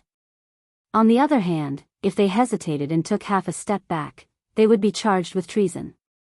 Not only would they deserve to die, they would also go down in infamy. Yin Yang set his target and howled again, "Those who stand in my way shall die." Like a mad tiger, he charged towards the densest group of people. At this moment, the long saber that had already been curled up because of the continuous slashes moved again. It suddenly swung out a stream of blood beads, drawing a semicircle in the crowd. Bang, bang, bang, wherever the saber passed, countless experts of the Jianghu cried out in shock when they came into contact with this enormous power and were sent flying. Among them, there were even more people who were flying in the air when their bodies suddenly split into pieces and they died on the spot. Yin Yang and his steed charged forward like a giant ship crossing the surface of the water, forcefully carving out a clear blood-colored dividing line. Wherever he passed, there were corpses strewn all over the ground, there was no sign of life. Along the way, there were millions of soldiers and countless experts, but none of them could stop him, not even for a blink of an eye. Right now, Yin Yang was like a bolt of lightning, charging towards Qiu Jianhan's remaining troops who were surrounded by a dense crowd. If Yin Yang had been anxious earlier, he had gone berserk now. Not only did he know that old Marshal Qiu, Bai Shue, the 4 popinjays, Ji Lingxi, Yu Rulan, and Shengguan Lingxiu were there, as well as his nominal father, Marquis of Heavenly Clouds, Yun Xiaoyao.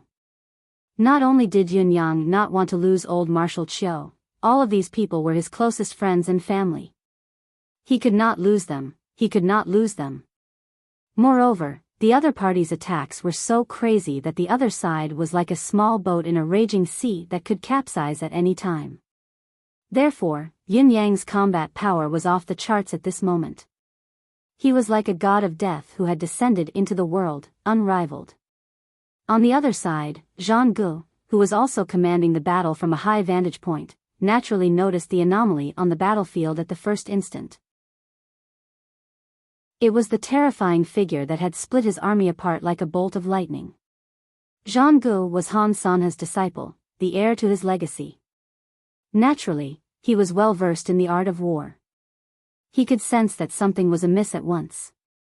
He immediately issued an order: mutual perishing tactic.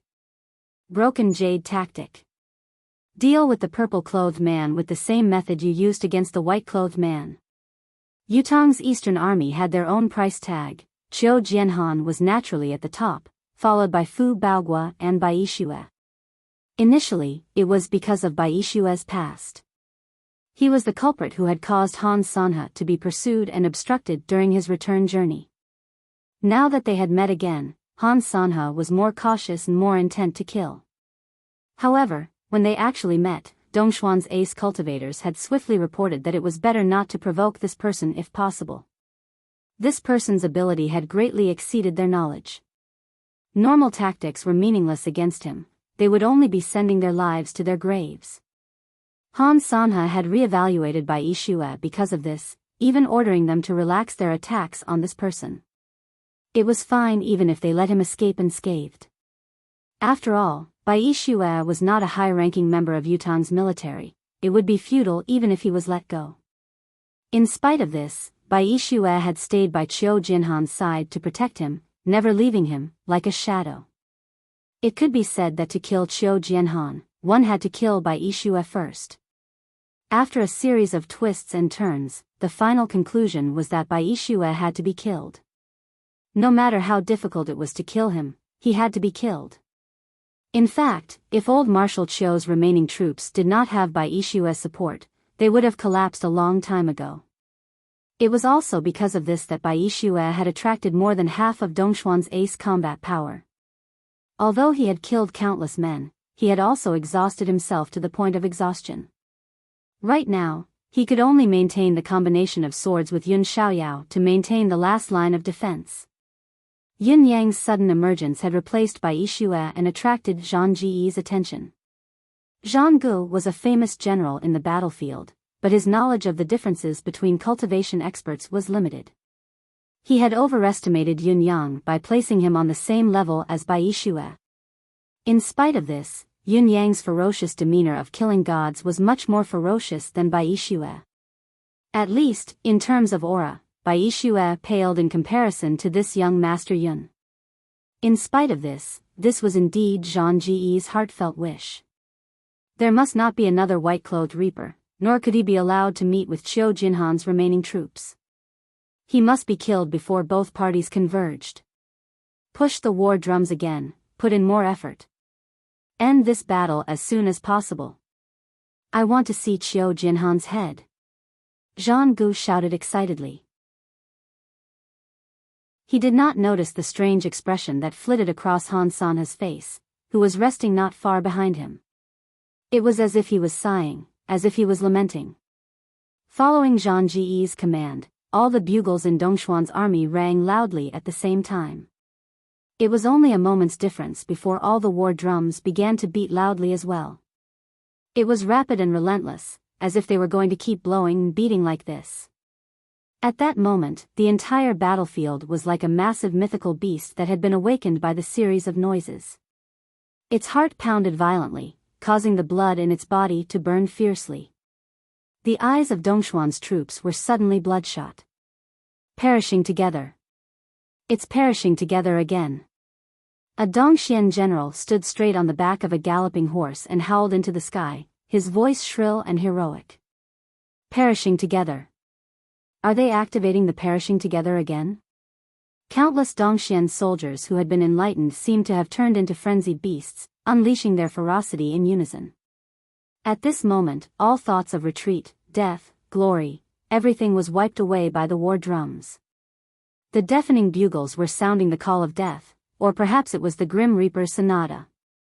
This was Dongxuan's second perishing together. It was the same tactic that had previously restrained Bai Yixue's forceful breakout and limited him to the current dire situation. Now, it was being used for the second time, and it was targeted at Yun Yang. Yun Yang felt the resistance of his advance increase abruptly, many times more. Countless Dongxian soldiers on the path ahead were pouncing towards him with no regard for their own lives. He was no longer using weapons, techniques, or the orthodox way of fighting on the battlefield to stop him. Instead, he was using his own body and his horse to ram into him, using his own life as an obstacle. That level of madness was truly disregarding life and death. It was no longer sufficient to describe the current method as disregarding life and death. This was because there was no longer any thought of life and death in the minds of those who tried to stop him. They only wanted to stop him. The army on both sides of Yunyang were gathering towards the center, or perhaps they were squeezed together. Those who were closer to the front would be pushed to Yunyang by their comrades who were charging towards him, even if they did not charge forward themselves. What kind of charge could continue in this world and faced with such a strong force and interception? In the blink of an eye, Yunyang's front, back, left, and right were filled with such a frenzied crowd. No matter which direction he looked in, there was an endless sea of people, a sea of human heads. Under such a frenzied and extreme attack, the troops who were escorting Qiu Jianhan were actually stopped in their tracks and were even pushed back thousands of feet. Even when Bai Yixue tried his best to deal with them, he was still forced to retreat. There was a limit to one's strength. Even the pinnacle experts of this world could only sigh helplessly when faced with such a human wave tactic and all-out attack. Yunyang finally understood Bai Yixue's helplessness. His saber was swung again and again, clearing the path ahead, but in the blink of an eye, the path ahead would be filled up again, making it impossible for him to move forward again. Human wave tactic had always been the last resort to deal with superior experts. At the same time, it was also the most effective method. Even if one was amazing and capable, even if one could kill 100, 1,000, or even 10,000 people, he still had 100,000 people, 1,000,000 people. Even if they stood there and let him kill them, he could still exhaust himself until he couldn't even lift his saber in the end. Even if he was tired, he would die of exhaustion. What was more, there were still quite a number of experts among those who had joined the battle. Even if these experts were far weaker than Yunyang and could not afford to face him head-on, their combined strength would still be of some use. Even if Yunyang were to be sliced into pieces, if he were to slice through too many bones during the process, hard bones at that, it would exhaust him even more. Just as Yunyang was about to be engulfed by the swarm of soldiers, the saber in Yunyang's hand left his grip and spun to form a glowing circle of light. It bloomed everywhere, slicing hundreds of people around Yunyang in half at once. The impenetrable space cleared up abruptly. Almost at the same time, Yunyang's right hand reached out and another gleaming saber appeared in his hand. The tossing and grabbing were done without pause, as smooth as flowing water. Seeing that the pressure around it was gone, Reddy charged forward, its hind hooves landing on the heads of two enemy soldiers at the same time. As its feet landed, the brains of the two heads burst. Reddy, who had borrowed the momentum, had already leaped hundreds of feet away. When it landed, it continued its previous move, charging another 100 feet away. When it landed for the third time, it was unable to leap again, falling into another dense encirclement of the enemy soldiers. Dongxuan's army was made up of veterans who were used to fighting. Even when Reddy had succeeded once or twice and escaped once or twice, how could they not make a move? On the other side, Bai Yixue and the rest, seeing Yunyang's rise, mustered their remaining strength and fought to their heart's content, charging over as fast as they could. It was obvious that they wanted to meet up with Yunyang and work together to break out of the encirclement and break the stalemate. Both sides were approaching each other swiftly. It was at this delicate juncture that silhouettes flashed within Dongxuan's formation. Dozens of people dressed in hemp garments and tall crowns appeared abruptly, each of them holding a strangely shaped one-handed hook that gleamed with a cold gleam. The dozens of people moved together, swiftly forming an odd formation. It was only a short exchange, but they had already completely suppressed Bai Yixue and the rest's attack. Chapter 498. Bai Yixue and the rest were exhausted from the prolonged battle and could only unleash half of their peak combat power at most. Even so, it was enough to prove that these hemp-clothed men's combat power was not to be underestimated. It was enough to be called terrifying. Bai Yixue and Marquis Yun were Heaven Realm experts. Even when their combat power was incomplete, they were still far above ordinary 10th perfection peak realm experts. Bai Yixue mustered his remaining strength to fend off the dozens of hem-clothed men. Right now, Bai Yixue was the only one among Yutang's remnants who could still fight. After all, his 6th heaven level ability was no joke. The strange formation that the hem-clothed men had constructed could stop the others, but it was not enough to stop Bai Yixue. As Bai Yixue fought the strange formation, he caught a glimpse of 7 to 8 hem-clothed men with gold embroidery on their sleeves from the corner of his eyes. These people were obviously of higher status than the group that had appeared earlier. They were watching from the sidelines, waiting for a better opportunity to strike. Bai Yixue almost spat blood at the thought. Ma-clothed gold hook. How dare you interfere in this battle? Are you seeking death? A sneer appeared on the hem-clothed men's withered face. It's still up to you to decide who is the one seeking death. Bai Yixue cried out angrily, the Ma-clothed sect has never been involved in the war between nations, it has never been involved in the mundane world. What does the war between the two empires have to do with you? Aren't you afraid of going against the rules of your ancestors and incurring the destruction of your sect and the end of your lineage? The Ma-clothed sect was one of the top 10 sects in the Tianxian continent. The only weapon in this sect was the single hook, an unorthodox weapon. Furthermore, the material of the hook was a symbol of the status of the person in the sect. Those who used gold and a special kind of star gold to forge their golden hooks were all important disciples and core members of their sections. In spite of this, the Ma-clothed sect had always stood aloof from worldly affairs. It had never involved itself in the martial world's quarrels, nor had it intervened in the war of empires. It was said that the founder of the sect had once left a message. I have no enmity with the world. I am not tainted by the mundane world, nor have I fallen to the 9 underworlds. Generals, ministers, nobles, what does that have to do with me? My descendants must remember not to provoke gratitude or enmity. Once a grudge is formed, it will never end. Because of that, the Ma'i sect had never been involved in the affairs of the dynasty. They were only limited to making a name for themselves in the martial world. Whenever the dynasty rose and fell, there was never a trace of the Ma'i sect disciples. It was to the extent that every new disciple had to swear in front of the ancestor's statue that they would never be involved with the troubles of the dynasty. In spite of this, the Ma'i sect had appeared publicly to help Dongxian in the battlefield against Yutang. Furthermore, their current target was Yutang's old marshal Qiu Jianhan, an important figure. Bai Yixue could not figure this out no matter what. What was the reason for the Ma'i sect to suddenly go against their founding master's will and join in this matter? This was too unnatural.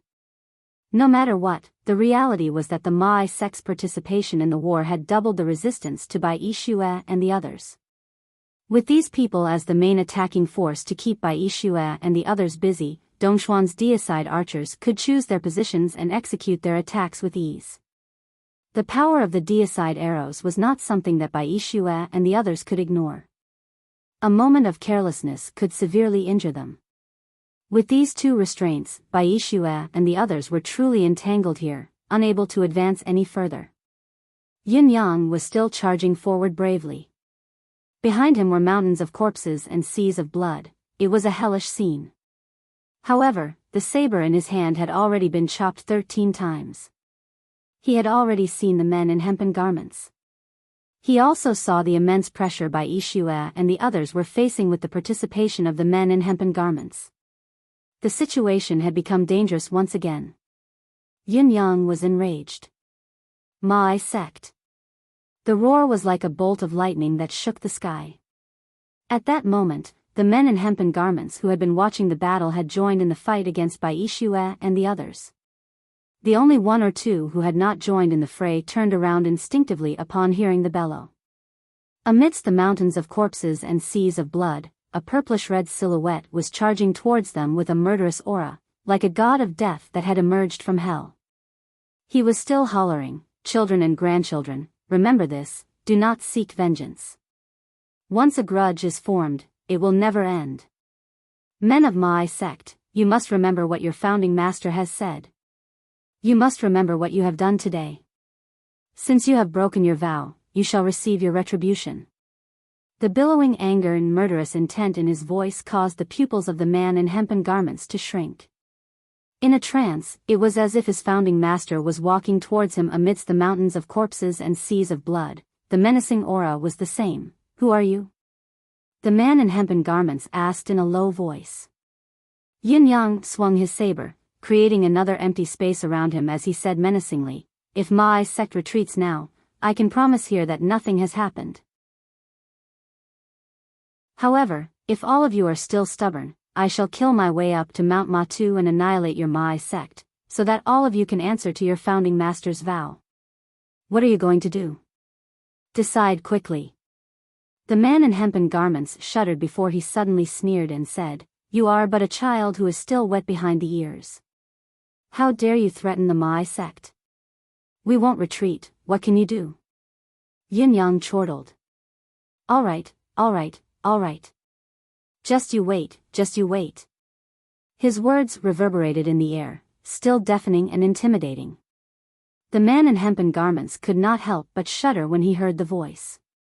Then, the purple silhouette stepped out from the crowd, raising his arms continuously as bolts of cold light shot out from his hands like lightning bolts. The cold lights were the weapons he had snatched from the surrounding enemies, tossing them as he snatched them. Then, cries of agony could be heard. The deicide archers who were already in position and ready to go were killed by Yun Yang, one after another. Hundreds of cold lights were hurled continuously, but none of them missed their target. In just a few breaths, hundreds of deicide archers had gone to the underworld. Yin Yang was still in midair when Reddy's mobility increased tremendously after losing the weight on its back. With a long neigh, it stretched its long legs and charged forward again. This time, it leaped 30 feet into the air, stepping on the heads of the enemies as it flew. A horse was actually able to achieve such a shocking leap. Everyone who saw it felt their scalps go numb, as if they were dreaming. After Yun Yang tossed his weapons to kill the deicide archers, he flew into the sky and glided through the rain of arrows before he landed abruptly. He landed right in front of Bai Shue and Marquis Yun, facing the Mai sect members directly. The steel saber in his hand glowed abruptly. It was Saber Truth, Destiny Blade. Merciless saber, the secular world beyond the saber, life and death in a single thought. With a loud cry, 2 styles and 4 styles were executed simultaneously. As the saber style was unleashed, hundreds of feet of space was filled with the cold gleam of the saber light, leaving no room for maneuver. Then, a series of agonizing cries rang out incessantly. 17 Mai sect members were either turned into a messy pile of mangled corpses on the spot, or their broken bodies were flung away. However, there were no more signs of life in midair, all of them dead. Yin Yang's voice rang out fiercely, "Life lies ahead, charge with me." Then, he took the lead and charged back the way he had come.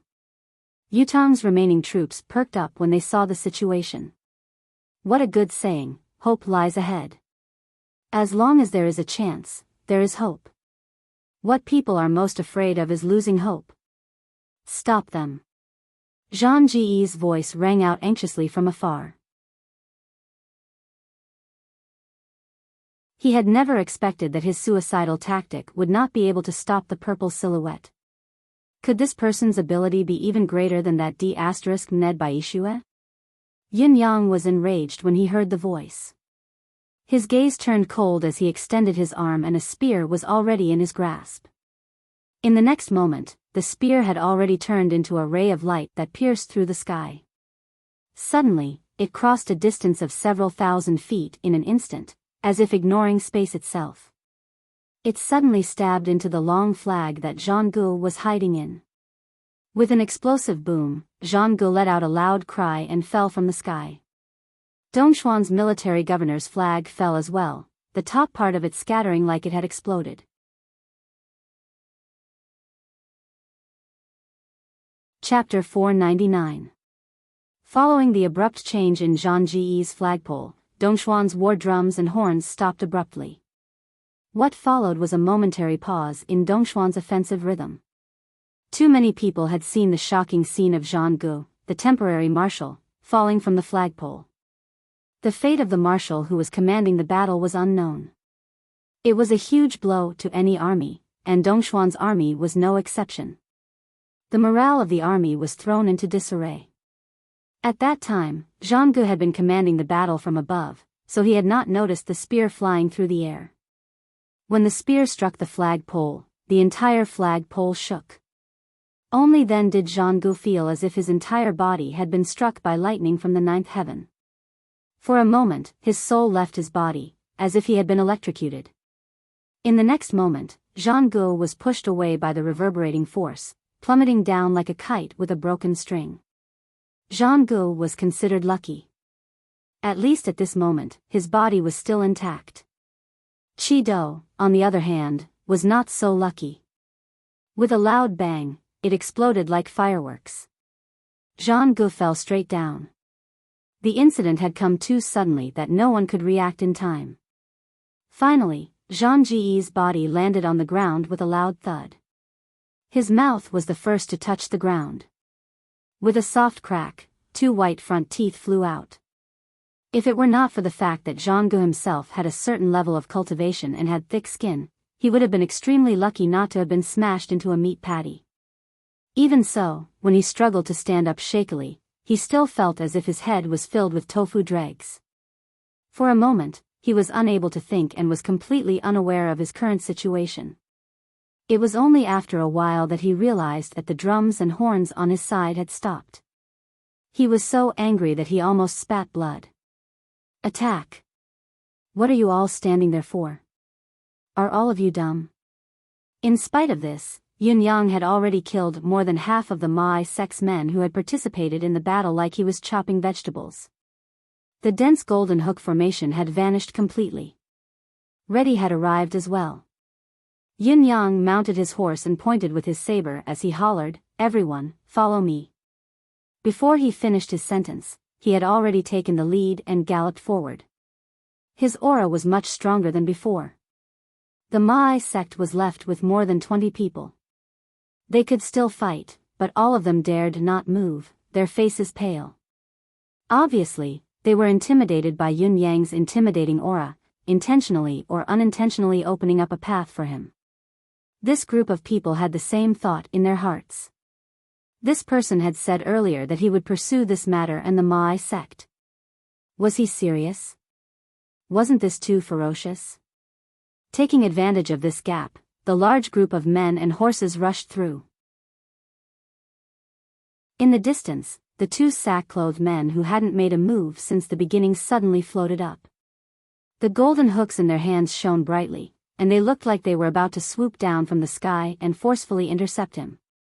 Yun Yang, who was sprinting, was still aware of the surrounding atmosphere and the danger. When he turned his head abruptly, his gaze fell upon the 2 men like a bolt of lightning. With a long howl, he raised his saber and said eerily, "My sect, I hope you won't regret this. Come on." Both men felt a chill run down their spines when they heard him. The aura that had been accumulated to its peak dissipated a little. In spite of it, the arrow was already knocked on the bowstring, it had to be fired. They said coldly, "Very well, very well. This old man would like to see how a young child like you can make the Mai sect regret it. You must escape with your life today before we can talk about the future." Obviously, both of them had a high opinion of Yun Yang, linking his life and death to their revenge in the future. Yun Yang guffawed, his voice rumbling like thunder. Today, with the millions of troops from both countries as witness, the immortal souls of both countries as witness, the moment I, Yun Yang, leave the battlefield, it will be the moment the Mai sect will be annihilated and vanish from this world. The millions of troops from both sides who were fighting each other actually paused in unison. Everyone heard Yun Yang's roar. His vow was earth-shattering and earth-shattering. That voice sounded bright and clear, but it was actually filled with boundless hatred and resentment. As soon as these words were spoken, the originally clear heavens and the earth actually dimmed, and there was even a bolt of lightning that suddenly appeared. It flashed in midair like a silver snake and illuminated the entire battlefield of blood and fire. In the middle of winter, when snow was falling, there was actually a bolt of lightning in the sky. Everyone was shocked to see such a strange sight. This untimely strike of lightning was an indication that heaven had already acknowledged Yun Yang's vow. What he had said when he rose into the air and let the millions of soldiers from both countries bear witness was actually a heaven's vow. Since the heaven's vow had been established, either the Mai sect would be annihilated or Yun Yang would be annihilated. Other than that, there was no third outcome. The two men in Mai were shaken, but they were enraged, their malice soaring to the heavens. This old man shall kill you today, and let heavens will bear witness. Both of them turned into two streams of light and charged over with an intimidating aura. Bai Yishue howled and was about to face the enemy head-on. Bai Yishue was confident that he could easily deal with these two men. You'll lead the group and charge forward later. Leave these two to me. Let's see who will perish under heaven's will. Yin Yang cackled, murderous intent overflowing from him. With a shrill howl, he turned into a bolt of purple lightning and went against the flow. Yin Yang, who soared into the sky from the horse's back, wielding his steel saber, was even more intimidating. At that moment, the heaven and earth fell silent.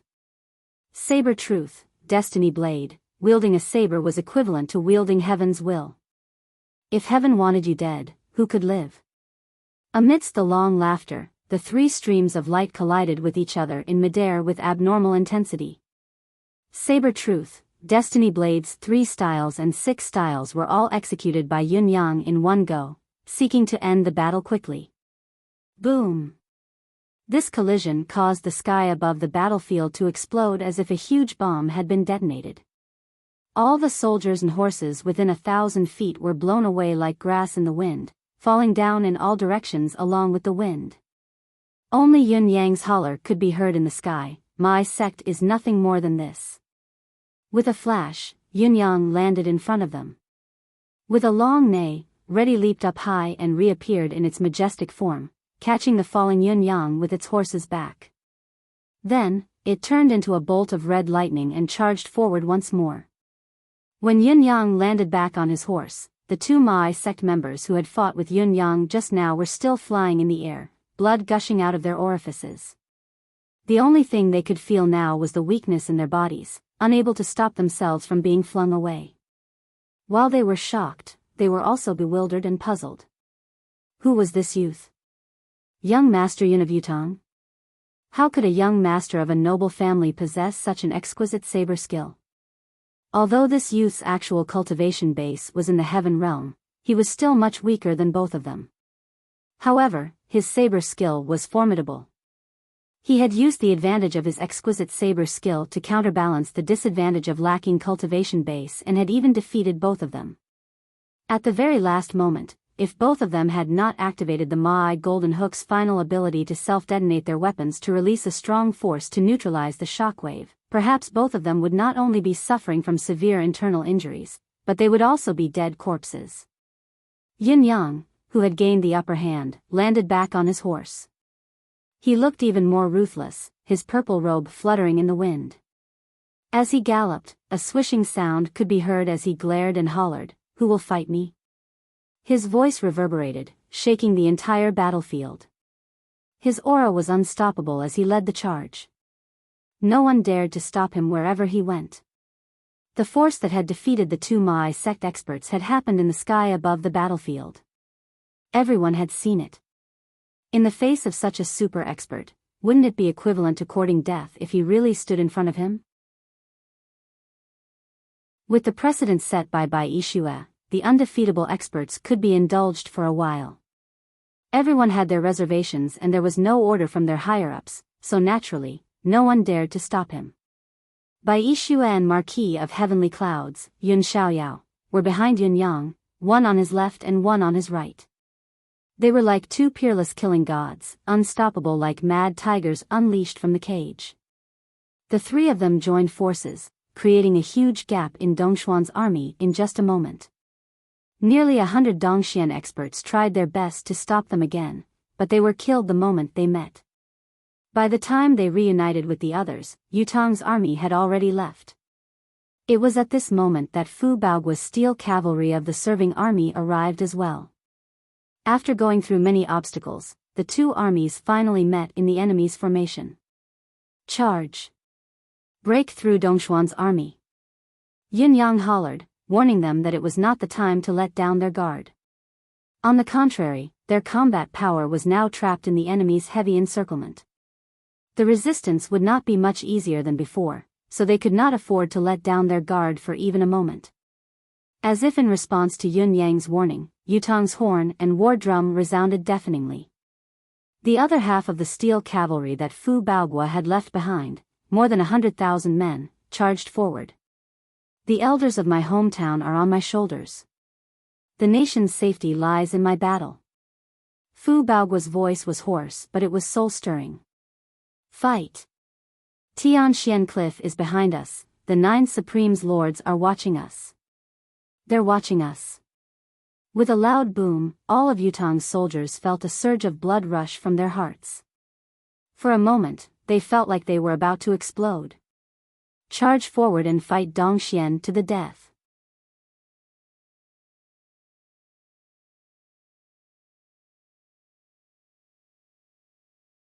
Chapter 500. Fu Baogua was a veteran in the battlefield. Although he hoped to save the old marshal, he did not use all of his troops for the rescue. Instead, he left half of the steel cavalry behind. After all, his current responsibility was to build another fortress of resilience to block Dongxuan's invasion as much as possible. However, the current situation had changed. With Yun Yang's forceful entry into the battle, his side's morale had skyrocketed, especially when the serving army and half of the steel cavalry had already joined the old marshal's remaining troops. They had to fight with everything they had now, otherwise, not only would the old marshal's remaining troops not be rescued, the serving army and half of the steel cavalry would also be buried with them. By then, the loss would outweigh the gain and the combat power that was used to build the new defense line would be greatly damaged. How could they resist Dongxuan's army for long? Judging from the current situation, Yutong's morale had skyrocketed. Not only could the old marshal's remaining troops be rescued, the first half of the steel cavalry, the serving army, would not suffer too much damage. In addition, the current situation was advantageous to Yutong. They could seize the opportunity to counterattack Dongxian and dampen their morale, which would greatly benefit the continuation of the war. In light of this, Fu Baogua had decided to launch an all-out attack. Yun Yang finally heaved a sigh of relief when he saw Fu Baogua's actions. He discreetly retrieved a few bottles of medicinal pills from his ring, giving 3 pills to each of them and sending them to Bai Yishue and the rest. The group had already reached the stage of exhaustion, but they were barely holding on with their last breath. Seeing that the pills were right in front of them, they swallowed them all at once. It was obviously not the time for small talk. After catching their breaths, they mustered their remaining energy and charged out, killing their way in a frenzy. Dongxuan's army did not have a commander to issue orders at the moment, so there was no way to respond. It was a mess of chaos. When Zhang Gu returned to another flagpole, intending to continue issuing orders and regroup, he saw that Yutong's army had already gathered into a raging dragon and was charging forward. Yutong had successfully broken out of the encirclement and left in a cloud of dust. Seeing that the outcome had been decided, Zhang Gu came down dejectedly and sprinted all the way to Han Sanhe, grumbling, "Teacher, why did you?" Just as he said a few words, he felt that his tone was too heavy and disrespectful. This was definitely not the attitude one should have when speaking to a teacher, so he subconsciously shut his mouth. Han Sanhe chuckled. "You want to ask me why I didn't take command just now?" Zhang Gu nodded. Han Sanhe had not interfered in the battle to kill Qiu Jianhan just now, he had handled the entire situation himself. In fact, ever since they charged out of the western gate of the Fortress of Resilience, Han Sanhe had given up on commanding the army and passed all authority to Zhang Gu. Qiu Jianhan is a few years older than me. Looking at the fluttering flags in the air, Han Sanhe sighed in disappointment and said, "In terms of military career, he's my senior and a bosom friend who has fought with me for a lifetime. Previously, I had no choice but to listen to your plan and injure Qiu Jianhan with a sneak attack. I was already feeling helpless then. Now, I really can't bear to see my lifelong enemy, my lifelong rival, die so tragically on the battlefield. Especially when he dies without a corpse or head separated from his body. Han Sanha's voice was laced with too many emotions. Jean Gu was stunned when he heard the words. Suddenly, he seemed to understand Han Sanha's thoughts and felt a jolt in his heart. Dying on the battlefield was the fate of every soldier. It was also a soldier's highest honor. But it definitely didn't include being beheaded when he didn't even have the strength to retaliate. To a warrior, it was the greatest humiliation, a humiliation that could never be washed away. The most fitting ending for a hero was to die in a fierce battle on the battlefield. However, after being ambushed, he should never lie on the ground with his last breath, only to have his head chopped off by someone else as a reward for his military exploits. The Qiu Jianhan of today might be the Han Sanha of tomorrow, or even Zhang Gu himself in the future. His teacher must have seen himself in Qiu Jianhan, right? Zhang Gu, who was in Qiu Jianhan's shoes, was deep in thought. Since ancient times, famed generals are like beauties. Han Sanha sighed, a little melancholy. Qiu Jianhan's hair and beard are all white. Ah, the pause in the middle of the sentence made Zhang Ji's heart feel like it had been struck by a heavy hammer. Indeed, be it the god of war or the legendary marshal, they would have to fall from the long river of history. The glorious time that belonged to them would only last a few decades at most. Qiu Jianhan, like his teacher, was already an extremely fortunate existence. Yutang has already lost this battle. There's no turning back. Han Sanha said dejectedly, I believe that even if Qiu Jianhan can keep his life for now, he won't be able to live for more than a few days. Zhang Gu, why must you behead a hero of a generation? No matter how despicable he was against the enemy and how much of a headache he gave you, it's undeniable that he was an opponent worthy of respect. He was a hero worthy of anyone, especially a militant. Zhang Gu felt ashamed as he bowed in agreement, no longer dwelling on the matter. On the other side. Amidst the chaos, Yun Yang and the rest had finally escorted Qiu Jianhan's carriage to Fu Baoguo's camp. Fu Baoguo sprinted over at once, asking anxiously, how is old Marshal? Is he all right? Yun Yang sighed. His mood was equally heavy, no less than Fu Baoguo's, perhaps even more so. In fact, he had wanted to ask the same question as well. He had wanted to do so when he had charged over just now. However, he dared not ask. He was afraid, truly afraid. He was afraid that what he would hear would be news that he could not accept. I've lost too much. I don't want to lose anymore. I can't lose anymore. I can't lose anymore. Oh my God. The question that had been lingering in Yun Yang's heart for a long time was asked by Fu Baoguo. He clenched his fists tightly, his ears perked up as he listened nervously, listening for the inevitable answer. Old Marshal is heavily injured now. He was ambushed by the phantom archer Jin Wudong during the battle at the West Gate and was shot. Bai Yixue looked ashamed.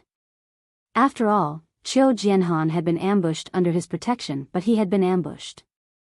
No matter what, it was a humiliation that could not be washed away. I've killed Jin Wudong in the midst of the chaos as well, Bai Yixue uttered weakly, but was met with a sharp glare from Yun Yang. The demonic archer Jin Wudong had always had the title of unrivaled archer in the world. Weapons like arrows had always been used exclusively by the military. There were rarely people in the martial world who would use bows and arrows as their weapons. Even if they did, it was just something that came along with it. There were hardly any who were adept at using it. However, this demonic archer Jin Wudong was different. Because his main weapon, and also his only weapon, was the bow and arrow. This was also his only means of attack. His skills were all tied to the bow and arrow in his hands. It was said that this person's archery skill had been cultivated to the acme of perfection. The strongest bow in the military was no more than 6 stones, even the deicide bow, which required a cultivator with a high mystical qi cultivation base to use, was only a 10-stone bow. Such a strong bow was almost at the limit of what a human body could bear. It was also the limit that a human could continuously wield. However, This demonic archer's bow was made of stellar wood as the backbone and the flood dragon's tendon as the string. Someone had tested it and found that at least 30 stones of strength was needed to draw this bow to its fullest potential. When the arrow was shot from this bow, it was so fast that it was invisible. Even a mystical cultivator in perfection of the peak realm might not be able to catch it with their naked eyes. It was said that he had to pause for a moment after his arrow had hit its target before the whistling sound of the arrow flying in the air could be heard. The speed of the arrow was even faster than the speed of sound. Other than being an archer, Jin Wudong was also an assassin.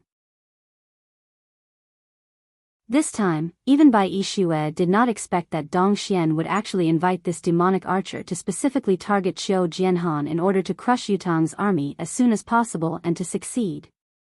Even when Bai Yixue had displayed his prowess and killed the demonic archer, the old general had still been gravely injured by this man. How did things turn out like this? Yun Yang was relieved when he heard that he had only been ambushed. "I'll go check on old Marshal. Bai Yi, come in and tell me what's going on." To Yun Yang, who possessed the endless divine art, there were few internal and external injuries that he could not handle. Even when Emmy was no longer around and the air of vitality was no longer there, Yun Yang was still confident that he could save the old marshal. After the city had been set ablaze, Qiu Jianhan had led the remaining troops out of the city and built a high ground at the west gate. He had even set up a formation 500 feet away from the west gate. It was a chokehold formation, the second natural stronghold of the Fortress of Resilience. If Dong Xian wanted to enter Yutong's hinterland, they had to pass through the Fortress of Resilience. The Fortress of Resilience only had 2 gates, and it had been so since the beginning of its construction, the East Gate and the West Gate.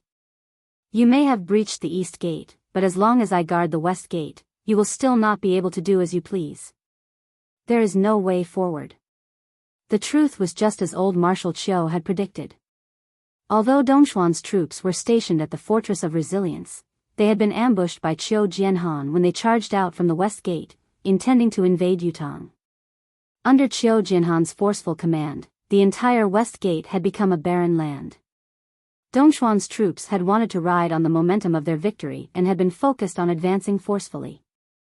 Who would have thought that the situation outside had already changed? A considerable number of Dongxian's soldiers who had initially come out had died. The ring-shaped formation that Qiu Jianhan had led his men to set up could be described as a deadly formation. Its lethality was astonishing. Anyone who came out from the West Gate, no matter which direction they came from, could not avoid being bombarded by arrows. After all, the West Gate was only so big, and the number of people who came out at once was limited. They could not form a formidable combat force within a short period of time, so they could only allow themselves to be slaughtered. However, this situation only lasted for a day before Dongxuan's extremely passive situation was broken. Han Sanhe had ordered the west gate of the Fortress of Resilience to be torn down, even the wall had been toppled. With the western wall gone, Dongxuan's troops charged out like a tidal wave. The deadly formation that Qiu Jianhan had set up was no longer targeted, so it was difficult for it to be effective. However, old Marshal Qiu would rather die than retreat, sacrificing himself to buy time for Fu Baogua to build another line of defense for the Fortress of Resilience. Under the old marshal's relentless command, the battle lasted for 3 days and Dongxuan's army was actually contained. In spite of this, the old marshal's 50,000 men were left with less than 10,000 men after 3 days. It was difficult for him to do anything else. In spite of this, Qiu Jianhan seemed to have made up his mind. Since the Fortress of Resilience was gone, he did not plan to go back alive.